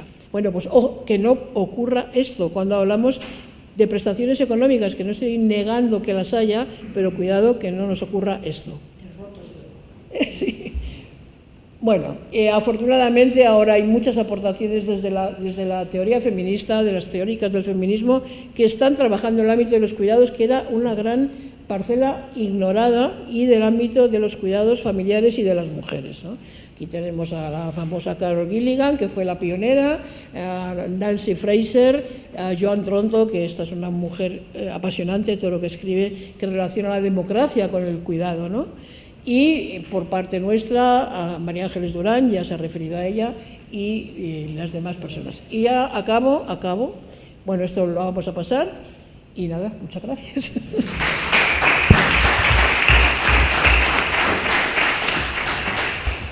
Muchísimas gracias, Pilar, por compartir resultados. Esos deben ser calentitos los del proyecto con fondos COVID, con fondos Next Generation. Gracias por avanzarlo, son muy interesantes, además. Para concluir la ronda de intervenciones desde la mesa, pues tenemos la fortuna de contar con Mercedes Villegas, que es directora de la Fundación Grandes Amigos. Te voy a poner la presentación, yo creo que desde ahí va a ir bien, si no me dices si... Bueno, muchísimas gracias. Un lujazo estar aquí con personas tan referentes y en concreto, pues eso, Matilde, Pilar, aún recuerdo eso, Grandes Amigos empezó hace 22 años, va a hacer. Y yo, pues hubo una época que estuve en el Inserso y entonces estaba combinando y arrancando Grandes Amigos, y le comentaba con Pilar y con Maite que siempre han sido referentes, ¿no?, un poco en en la esencia de Grandes Amigos, en hacia dónde mirar, y la verdad que es un lujazo. Y súper agradecida, ¿no?, de contar siempre con vosotras ahí, que siempre sois una referencia. Bueno, voy a contar un poco de Grandes Amigos, que no sé si todas las personas conocéis, la parte de marketing que decía Matilde, por enmarcar también que es la entidad que hacemos desde hace 22 años y luego que toda esta parte de investigación en Grandes Amigos desde hace varios años hemos empezado a introducirla, aunque no es nuestro foco principal. O sea, nosotros estamos desarrollando programas en el terreno, en varios territorios para bueno, tratar de paliar la soledad de las personas mayores. Ahora comento, pues eso, empezamos hace 22 años en mi barrio organizando encuentros, ¿no?, en el barrio con amigos, con mi hermana, con gente del colegio, y esa esencia se ha mantenido. Y bueno, y el ver y constatar que esta necesidad de volver a los barrios, que es lo que hace Grandes Amigos, pues bueno, es muy bueno, que nos anima a seguir, ¿no? A ver, Grandes Amigos, pues eso, nuestra misión, que con el paso del tiempo pues hemos ido trabajándola y focalizando, ¿no? Nuestra misión consiste en prevenir y abordar la soledad de las personas mayores mediante la creación de redes en el entorno de proximidad, mediante la movilización de los voluntarios. Pero luego, a la vez, trabajamos y tenemos una línea también de sensibilización, ¿no? Y toda esta parte que comentabas, Matilde, de la importancia de abordar también el edadismo, porque lo vemos tan palpable cuando una persona voluntaria acompaña a la persona mayor al médico, porque habla la voluntaria que no la conoce, que la ha conocido ese día. Entonces, bueno, todas esas cosas tratamos de abordarlas en nuestros programas igualmente, ¿no? Para contextualizar también, somos una entidad, pues eso, que hemos ido creciendo poco a poco y de una manera, bueno, tratando de ser siempre sostenibles allí donde estábamos, a pesar de la dificultad muchas veces de mantener los recursos y los quebraderos de cabeza que siempre suponen, ¿no? Pero una vez que empezamos en un territorio estamos, porque lo que hacemos es generar vínculos entre personas, vínculos significativos, que lo que hace es que se reduzca ese sentimiento de soledad. Entonces, bueno, estos son datos que estamos ahí terminando de cerrar, que puede haber algún pequeño baile, pero en principio, pues el año pasado, en 2024, hemos acompañado a unas 2.100 personas mayores, gracias, y Grandes Amigos funciona gracias a las personas voluntarias y vecinas que participan en los diferentes programas. Como comentaba, tenemos este enfoque en el que empezamos hace 22 años con el acompañamiento afectivo a domicilio, sobre todo, y algunas actividades, algunas meriendas en un pequeño local, pero vimos que llegábamos tarde, ¿no? Que las personas que acompañábamos en el domicilio tenían una media de 83, 84 años, mujeres que tenían dificultad para salir solas de casa. Siempre hemos tenido una mirada, y por la experiencia que hemos tenido de voluntariado en Francia, pues hacia lo que ocurría en otros lugares, y en concreto hemos visto, pues conocimos el proyecto de Grandes Vecinos y lo impulsamos para tratar de prevenir, ¿no? De llegar un poquito antes a esas situaciones donde el aislamiento veíamos que se estaba dando y tratar de llegar a personas mayores, esa es la parte de prevención, que mayores de 65 años, que están bien, pero que a lo mejor no quieren ir al cine solas, ¿no? O participar en alguna actividad del barrio solas, y entonces, bueno, pues ahí sigue funcionando y es un programa cada vez más activo, y cada vez tratamos de promover esa autonomía, ¿no? entre las personas del barrio, ¿no? Entonces, por ejemplo, pues el domingo hicimos y participaron sobre todo Grandes Vecinos. En mi barrio, en La Prospe, pues un cineforum que gracias a una vecina que conocía a Javier Fesser, pues vino, hicimos un corto con varias mayores y vecinas de todas las edades del barrio.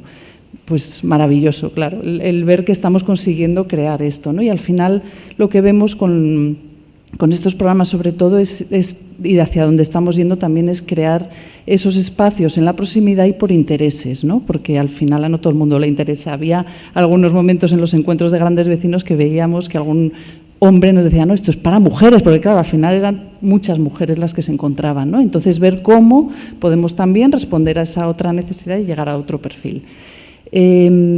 Luego, gracias al apoyo del Ayuntamiento, empezamos con un proyecto de detección de antenas que era Madrid Vecina, y eso poco a poco lo hemos ido integrando también en todos los equipos de acción en los que trabajamos en Grandes Amigos. Y era un poco, también ha salido, ¿no?, el tema de los comercios, la importancia de que en las farmacias, que es donde se conoce a las personas, ¿no? Entonces, ese programa que es Madrid Vecina y que ahora ya está prácticamente integrado en todos los equipos con diferentes comisiones. Hay una comisión de detección, comisión de seguimiento, comisión de actividades, pues bueno, pues está ya introducida esa parte de detección. Luego, de manera transversal, pues la socialización, el participar en actividades siempre más, siempre queremos, ¿no?, estar activos, hacer más cosas. Entonces, bueno, trabajamos por hacer estos encuentros de socialización, porque en el acompañamiento afectivo 1 a 1 nos damos cuenta que se generan esos vínculos significativos, pero a veces, pues eso, las personas a veces pues no tienen tanto feeling con la persona que inicialmente desde Grandes Amigos los profesionales hemos pensado que iban a encajar. Entonces, en estas actividades de socialización y de estar en los barrios, en los entornos de proximidad, entre otras personas, vemos que luego surgen todas estas otras redes que no son solo ese acompañamiento individual. Hemos trabajado también, bueno, con temas de sensibilización, como comentaba. No me voy a alargar mucho más, y luego desde hace unos años hemos introducido la parte de medición de impacto, que ahora me extiendo. Bueno, esto es también un poco en cuanto a la imagen, que nos parece importante trabajar, ¿no?, y las campañas que se hacen, y ahora justo este año también hemos conseguido un proyecto ministerio y vamos a hacer una campaña que estamos moviendo y empezando a sentar las bases para ver cómo poder hacer una pequeña acción ante algunas empresas de cosmética, que esto va a ser un gran reto, para que empiecen a plantearse que a lo mejor usar el término anti-envejecimiento, anti-arrugas y demás. Entonces, bueno, va a ser algo muy sencillo para empezar a dejar ahí un poco de pozo. Y bueno, pues siempre con esa mirada positiva, siempre con esa mirada de transversal, con esa mirada nada paternalista. En Grandes Amigos el enfoque es horizontal y recíproco, y cada vez resulta más fácil. A lo largo de los años vemos que cuando arrancábamos muchas personas voluntarias llegaban con este enfoque de yo quiero acompañar a la persona más sola, más aislada. No, pero si esta está bien, yo no quiero ir. Y eso va cambiando, ¿no? Y va cambiando esa mirada, y por lo menos luego también tratamos de trabajarla en las formaciones que hacemos. Hemos hecho una formación, por ejemplo, con Matías del proyecto SIMI, un proyecto europeo, en el que hemos participado de manera voluntaria, pero hemos incorporado en las formaciones de las personas voluntarias y en el kit de bienvenida que se van a casa con la persona mayor, un juego de cartas para hablar de estos proyectos de vida. Por ejemplo, es una excusa para trabajar qué sueños tienes, qué quieres hacer y qué queremos hacer, ¿no?, de manera un poco conjunta, no solo la persona mayor, sino también que sirva para debatir y conocerse entre las personas mayores y voluntarias, ¿no?, y cambiar esa mirada, ¿no?, de reciprocidad. Entonces, bueno, ahora he sacado unos datos en relación, por comparar un poco el perfil de Grandes Amigos, de las personas que tenemos en la entidad, la muestra que tenemos a cierre del 24, con los datos que aparecían en el resumen, ¿no? Entonces, un poco por tener esa información, bueno, en nuestro caso, Grandes Amigos son, con la muestra de 2.183 mayores, de las cuales 83% son mujeres, las que han participado en 2024 en nuestros programas. Tienen hijos un 49%, y viven solos un 52%, o sea que es bastante significativo, o en residencias el 15%. O sea que es claro, o sea, yo creo que, bueno, que encaja bien con personas que expresan esos sentimientos de soledad, y mayoritariamente viudos o solteros. Como comentaba, y un poco en el marco de esta participación mía en esta mesa, veía que tenía sentido el explicar un poquito, abordar brevemente algunos de los estudios que hemos hecho. Y bueno, uno fue a partir del 20, empezamos en el 20, Con la Universidad Complutense y con Matías, con Marisa Delgado, comentaba, de terapia ocupacional, hicimos un análisis, un cuestionario a personas mayores y luego un año después para ver el impacto de los programas. Ahora comento los detalles. Luego hemos hecho un estudio gracias a la colaboración y al apoyo del Ministerio sobre la evaluación de este enfoque participativo que tenemos en Grandes Amigos, sobre nuestra forma de trabajar, sobre la creación de los equipos en los barrios, qué impacto tenía. Y luego, ahora estamos, el año pasado, y que estamos ahora arrancando, sobre la medición del impacto de nuestros programas de una manera continuada.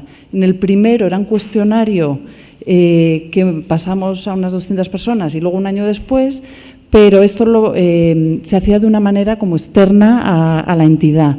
Y en el tercer proyecto que hemos empezado a hacer este año, lo que hemos hecho ha sido integrarlo en nuestra base de datos, integrarlo en nuestro día a día.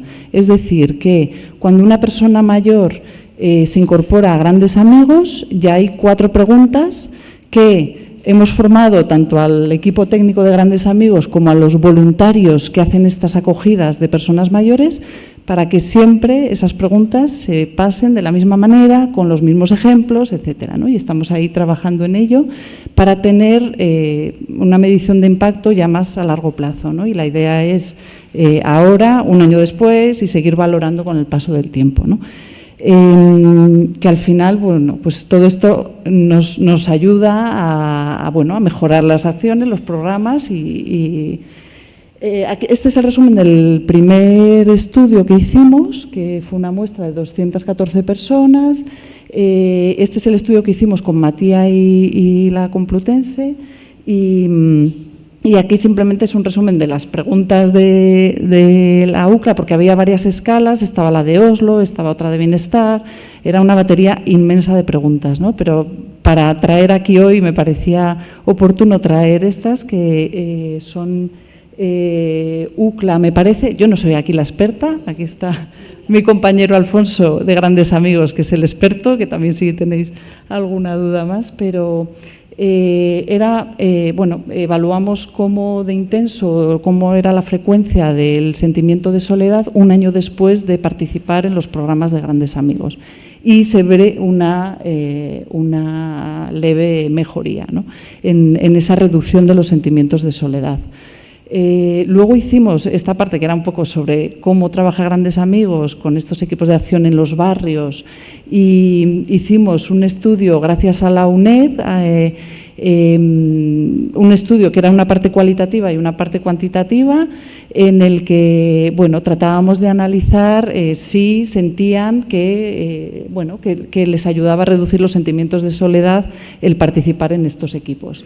Y entonces, en la parte de los cuestionarios, en la parte más cuantitativa, pues por ejemplo, un 8%, nos daban un 8, ¿no? Esto es una puntuación en cuanto a que se facilita la participación de las personas, o que un 82% estimaba que sí que se reduce su sentimiento de soledad. Esto está en nuestra web también. Luego hicimos una serie de entrevistas en profundidad, de las que, me parecía interesante, y también recalco cosas a mejorar, que el objetivo también, siempre en Grandes Amigos, hacemos estos análisis para ver qué cosas detectamos que no estamos llegando bien, ¿no? Entonces, por ejemplo, aparte de todo lo que sabemos, que siempre las personas mayores nos trasladan de me cambiáis la vida, realmente supone un cambio para mí el tener a alguien con quien hablar, con quien estar, pero luego algunas de las propuestas de mejora, o que luego tratamos de incidir un poco más, era, por ejemplo, que participando en Grandes Amigos no expresaban que se estaban integrando en los barrios. Entonces eso, estamos haciendo grupos de discusión y estamos tratando de afinar un poquito más qué es eso de integrarte en el barrio. ¿Tú qué necesitarías o qué es para ti integrarte en un barrio? O sea, sí que definen que están en contacto con otras personas, que se sienten menos solas, que se sienten mejor, pero esa parte de integración comunitaria, hay algo ahí que todavía nos falta por terminar de conocer. Y luego, pues eso, mucho siempre nos dicen que es mucho mejor cuando son grupos pequeños, equipos pequeños. Entonces, bueno, siempre tenemos ese gran reto de cómo llegar y acompañar en espacios territoriales mucho más pequeños, porque en Madrid, imaginaros la de barrios que hay, ¿no? O en Vigo, que ayer estaba en Vigo, lo tenemos repartido, Vigo 1, Vigo 2, pero ahora tenemos que hacer más reparto todavía y crear esos núcleos de proximidad, y todo eso, pues bueno, el gran reto de gestionar eso bien. Nada, y esto es nada, parecido a lo anterior, esto de los grupos, ¿no? Entonces, bueno, al final, bueno, yo creo que es muy positivo, y el resultado de esta evaluación era que, bueno, que tenemos que seguir trabajando en esa línea de equipos pequeños de acción en los barrios, pero que siempre queda por mejorar y bajar todavía más a lo micro. Y este es el que comentaba, que es el último que hemos empezado ahora, y esto acaba de arrancar, que es la incorporación de las 4 preguntas cuando una persona mayor se incorpora. Entonces, de momento solo hay una toma, lo hemos empezado a pasar después de las formaciones en el último trimestre del año, y han participado 104 personas. De las que se van incorporando a grandes amigos, ¿no? Y luego la idea es, un año después, el volver a pasarlo, ¿no?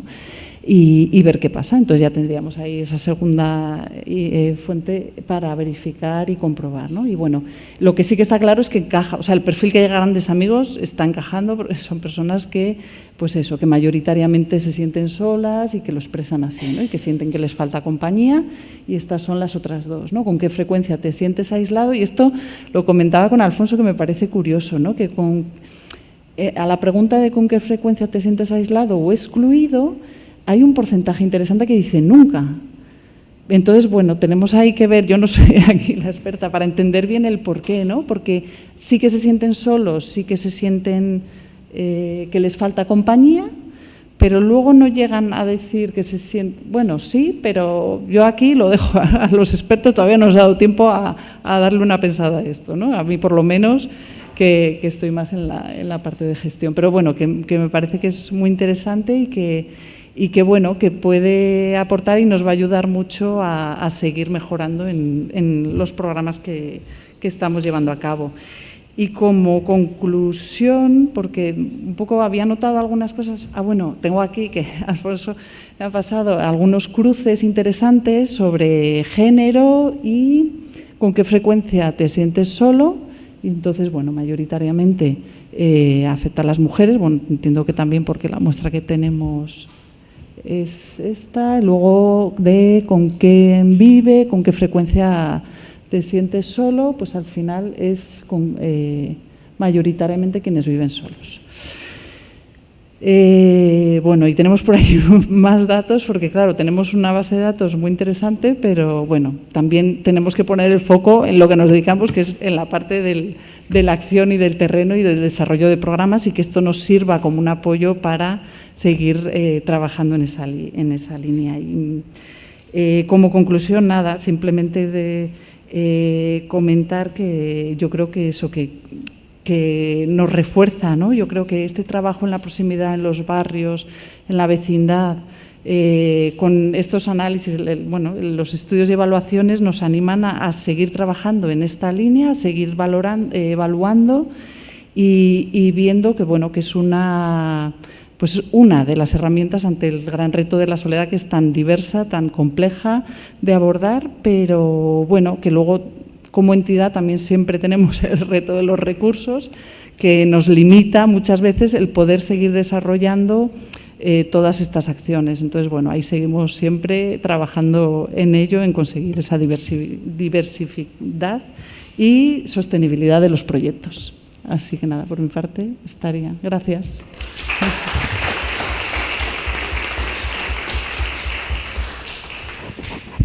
Pues muchísimas gracias, porque datos muy interesantes y llamativos, ¿no?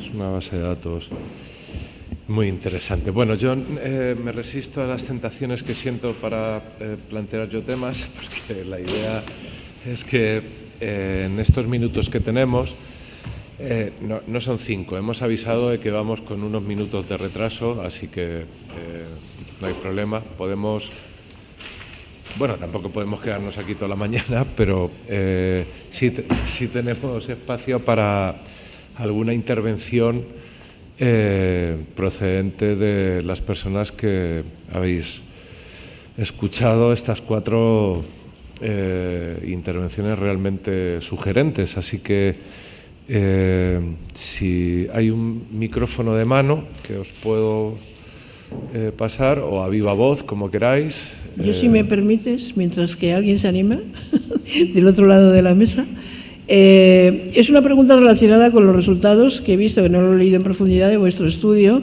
y que se refiere al impacto que tiene la relación de los distintos miembros de la familia con la soledad. Entonces, esto de que los hijos, y en concreto las hijas, pueden incrementar el riesgo de soledad social, ¿esto tenéis alguna explicación? Sí.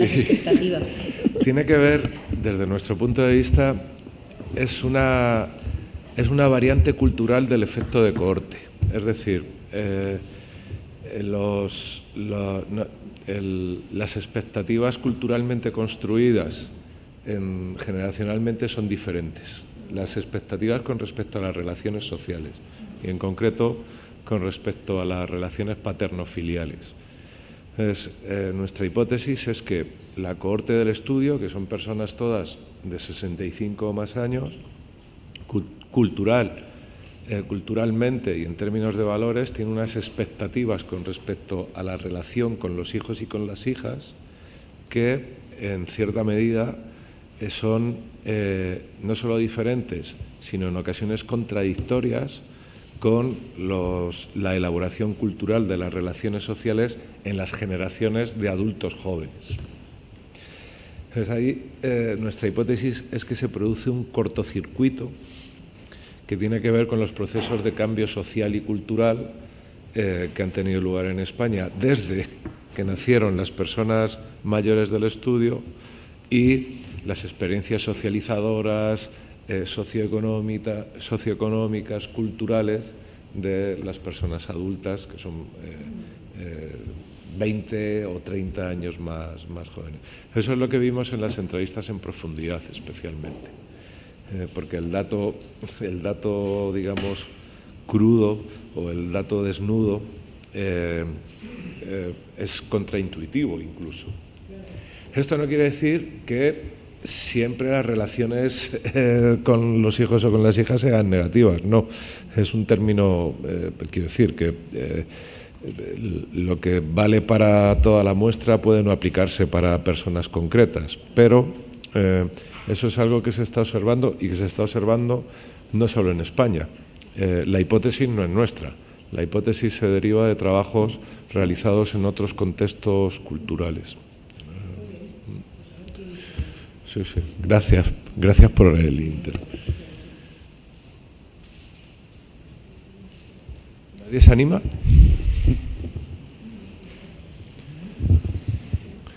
Bueno, a mí me consta que hay personas que participan, y me gustaría también mencionar,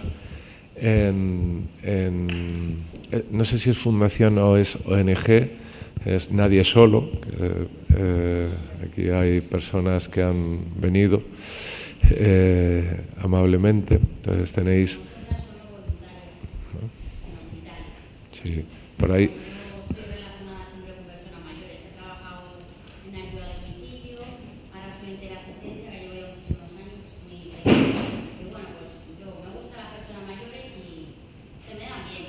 Qué bien.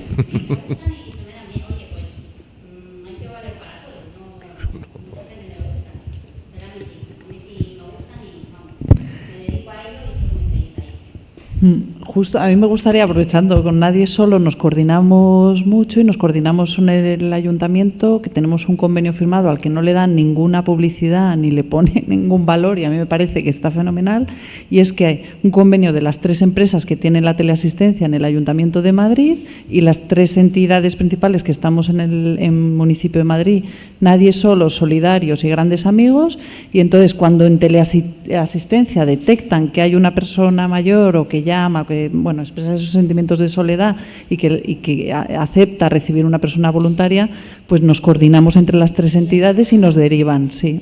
y está muy bien, la verdad. Sí. Perdón.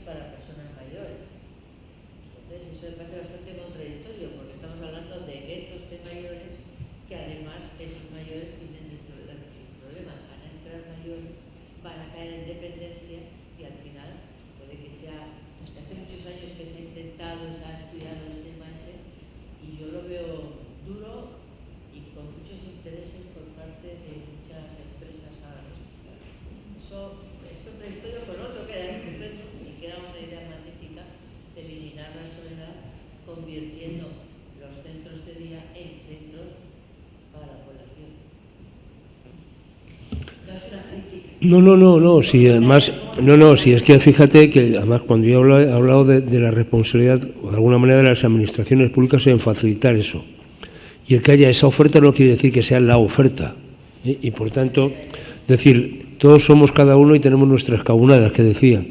Entonces, a veces no es fácil la convivencia entre las propias personas mayores en este tipo de situaciones. Entonces, esto suele funcionar bien cuando hay una parte, digamos, se llama de iniciativa social, de gente que tiene unos intereses comunes o tienen unas aficiones más o menos compartidas que deciden aplicarlas y en ese tema. Y eso suele funcionar bien. Cuando lo que llega ahí es gente que no se acaba de conocer, pues a veces sale bien o a veces no sale tan bien, evidentemente. Pero eso no es contradictorio con el trabajo intergeneracional, porque a esas viviendas, digamos, a ese cohousing, digamos, donde viven personas mayores, precisamente en esos espacios comunes para las actividades, pueden perfectamente invitar a participar en ellas a personas no tan mayores.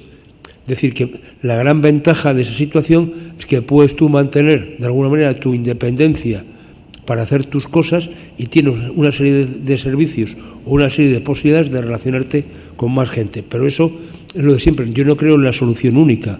Hay gente al que le viene muy bien una residencia, hay gente al que le viene muy bien en casa, hay gente que este tipo de actividades le viene bien.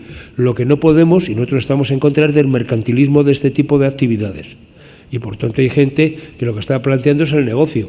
Digo, yo no entro si es legítimo o no legítimo, pero bueno, no todo el mundo puede ser parte del negocio porque no tiene todo el mundo recursos para ello.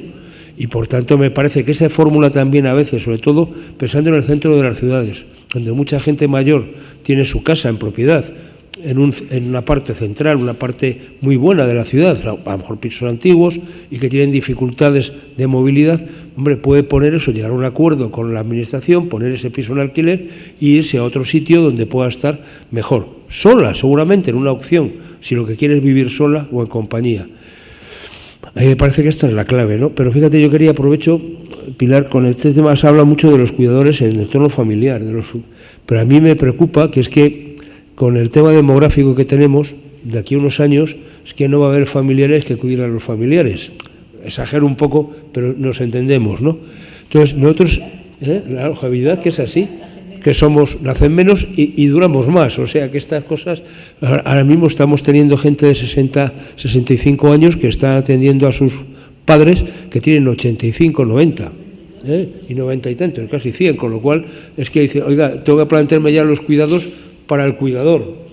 Entonces, a mí lo que estamos detectando, y nosotros estamos hablando con algunas administraciones, el tema de la cualificación de los cuidadores profesionales, es decir, vamos a que este papel no tenga por qué caer directamente sobre la familia, la que quiere y lo pueda, estupendo, pero la administración tiene que responder de que haya gente cualificada que sea capaz de atender, lo que tiene que ver con el cuidado profesional. El problema que estamos encontrando es que hay poca gente que se quiera dedicar a ello, y los que se dedican a veces no tienen la cualificación o las competencias profesionales adecuadas. Yo creo que aquí tenemos un problema de formación importante, y es un nicho de empleo estupendo, hacerlo bien, y sobre todo nosotros estamos muy combativos con la economía sumergida de los cuidados, y eso hay que ponerle coto y hay que ponerle remedio, y tiene que ver con que en este tema las administraciones se tienen que implicar y tienen que formar. El otro día me decía un responsable de una comunidad autónoma en estos ámbitos de empleo, me decía que tenía un centro de formación que está dispuesto a formar a todos los que le llegasen, pero que no encuentran candidatos. es el problema que hay. Y ese es un problema real, ¿eh? En toda Europa, ¿eh? Sí, que sí, no se sí. encuentran personas que quieran dedicarse profesionalmente a los cuidados. Tiene que ver con la imagen tan negativa que hay, con la precarización salarial y de valores, y esto lo tenemos que cambiar, porque si no, no se va a resolver. Y claro, hay... En uno de los viajes que hice a Alemania, no, era a Londres, había un edificio entero esperando encontrar de viviendas para cuidados, esperando encontrar gente que quisiera ir allí a trabajar y no lo encontraban. O sea, que es un problema grave, pero tiene que ver con eso. ¿Por qué la gente no quiere cuidar? Primero, por la concepción que tiene el cuidado de que es lo peor que hay y prefieren irse, como yo digo, de cajera a un supermercado de estos grandes, a una esta comercial, que ir a atender a una persona. Y es que se confunde. O sea, nosotros hablamos mucho del cambio de mirada, de lo que significa apoyar a una persona, que no es solamente hacer tareas, ni mucho menos, sino que tiene el valor de acompañar a una persona en ese momento tan crucial de su vida, en que está necesitando de otro para poder seguir adelante con su vida. Y tiene un valor incalculable socialmente, si lo sabemos comunicar. Y este es el gran reto que tenemos, ¿no? De cómo comunicamos a la sociedad, cómo se priorizan los cuidados, de todas las maneras posibles, con formación, con mejores sueldos y sobre todo con enaltecer lo que significa apoyar a una persona en ese momento de su vida. O sea, yo creo que es la gran tarea, ¿no?, que tenemos. Él ha pedido la palabra, pero para darle información, que creo que la tendrá. Pero, bueno, los cohousing que están funcionando en este país, que se conocen, casi nos ponemos a decir, nos salen la docena, están en régimen de cooperativismo. Es como sobreviven. Los equipos ya han trasladado un mensaje claro. Sé que el primero fue de Brisa del Cantábrico, que está en Cantabria, y que dijeron, miren, ISPACOT, que es la asociación asesora de todo lo que es cooperativas de consumo, lo dijeron, desde que se maneja un suelo hasta que se urbaniza, se prepara y construimos, pasan 10 años. Entonces, no podemos entrar personas de 65 años, que vamos a empezar a vivir en los 75. Ahí hay que hacer una campana de Gauss de cooperativistas que entran. Y esto ya está consensuado por todo el mundo. Y lo segundo es ese tema, que no es una única solución, incluso que hemos de tener capacidad crítica solo la burguesía. Perdón por recurrir a esquemas de sociología antiguos. Solo las personas con más... La clase media tiene capacidad de meterse en un cohousing. La clase trabajadora española hoy no puede meterse en un cohousing, ¿no? Entonces los poderes públicos tienen que ver si se tiene que dedicar mucho suelo a cohousing o se tiene que dedicar más suelo a viviendas públicas de protección. Pero hay estudio en ISPACOT muy interesante, con todos esos datos, que te puede valer. Bueno, tenemos una palabra pedida y si podemos ir al Paraninfo, a la visita. Muchas gracias, Esteban. Agradeceros en nombre de la directora, la profesora María José Serrano, que no ha podido acudir por motivos familiares precisamente. Agradeceros a Mercedes, a José Luis, a Esteban, a Matilde, muchísimas gracias, Pilar, por estas palabras. Yo creo que ha sido una jornada sin duda muy interesante, con muchísimas ideas. Yo no he pagado de contarlas en todo momento. Algunas ideas,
Muchísimas gracias. Es el profesor Segundo Valdemorisco, subdirector de la escuela. Muchísimas gracias por la acogida y la amabilidad y por tus palabras. Sí. El estudio termina, y sobre todo el trabajo que publican los investigadores en esa revista científica, Sí.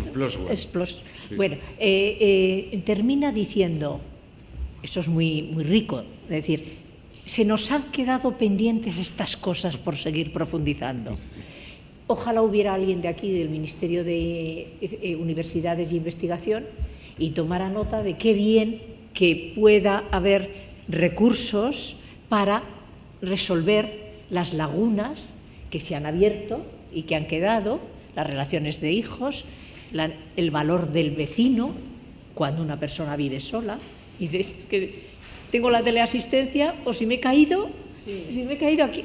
El vecino es maravilloso emocionalmente, ¿no? Y dice, para seguir investigando y dando mensajes a la sociedad de lo que debemos de hacer. Así que os animo a que presentéis el estudio para su continuidad con esas lagunas. Muchísimas gracias. El problema de los recursos lo sufrimos en todos los lados. Nosotros quisiéramos tener más dinero para investigar, lo suplimos con tesis doctorales. Y bueno, aquí hay algunas en marcha muy interesantes. Por mencionar las tres, una es sobre final de vida y los aspectos sociales del final de vida, otra es sobre envejecimiento y cambio climático, y la tercera es sobre soledad en personas mayores LGBT. Así que tenemos tres grandes retos interesantes en marcha, con gente que tiene mucha energía y muy buenas ideas. Hay que llamar a los Camilos para el final de la vida, los que mejor lo hacen en España. Hay que llamar a las viejas organizaciones LGTBI que tienen trabajo. Qué bien. Bueno, voy a dar por concluida la jornada con un agradecimiento. Ya sabéis, más comunidad, más participación, más barrio y sobre todo pues más voluntad para combatir este problema. Muchísimas gracias. Ahora, si queréis, nos podemos juntar saliendo hacia la derecha, hay un pasillo. Llegaréis a esperadnos si queréis en ese pasillo. Si llegáis a un lugar donde hay gente vestida con el traje medieval de la universidad, os paráis. No.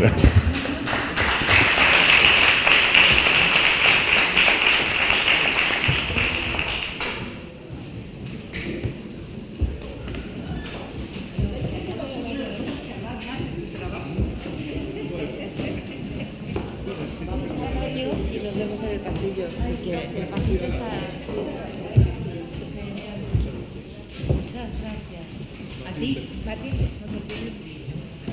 no te menos que los dos me tengáis. ¿Qué queremos?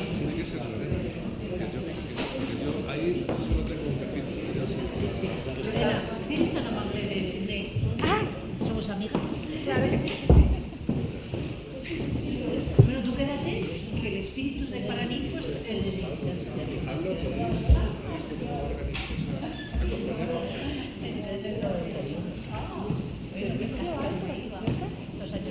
Servicio de cambio.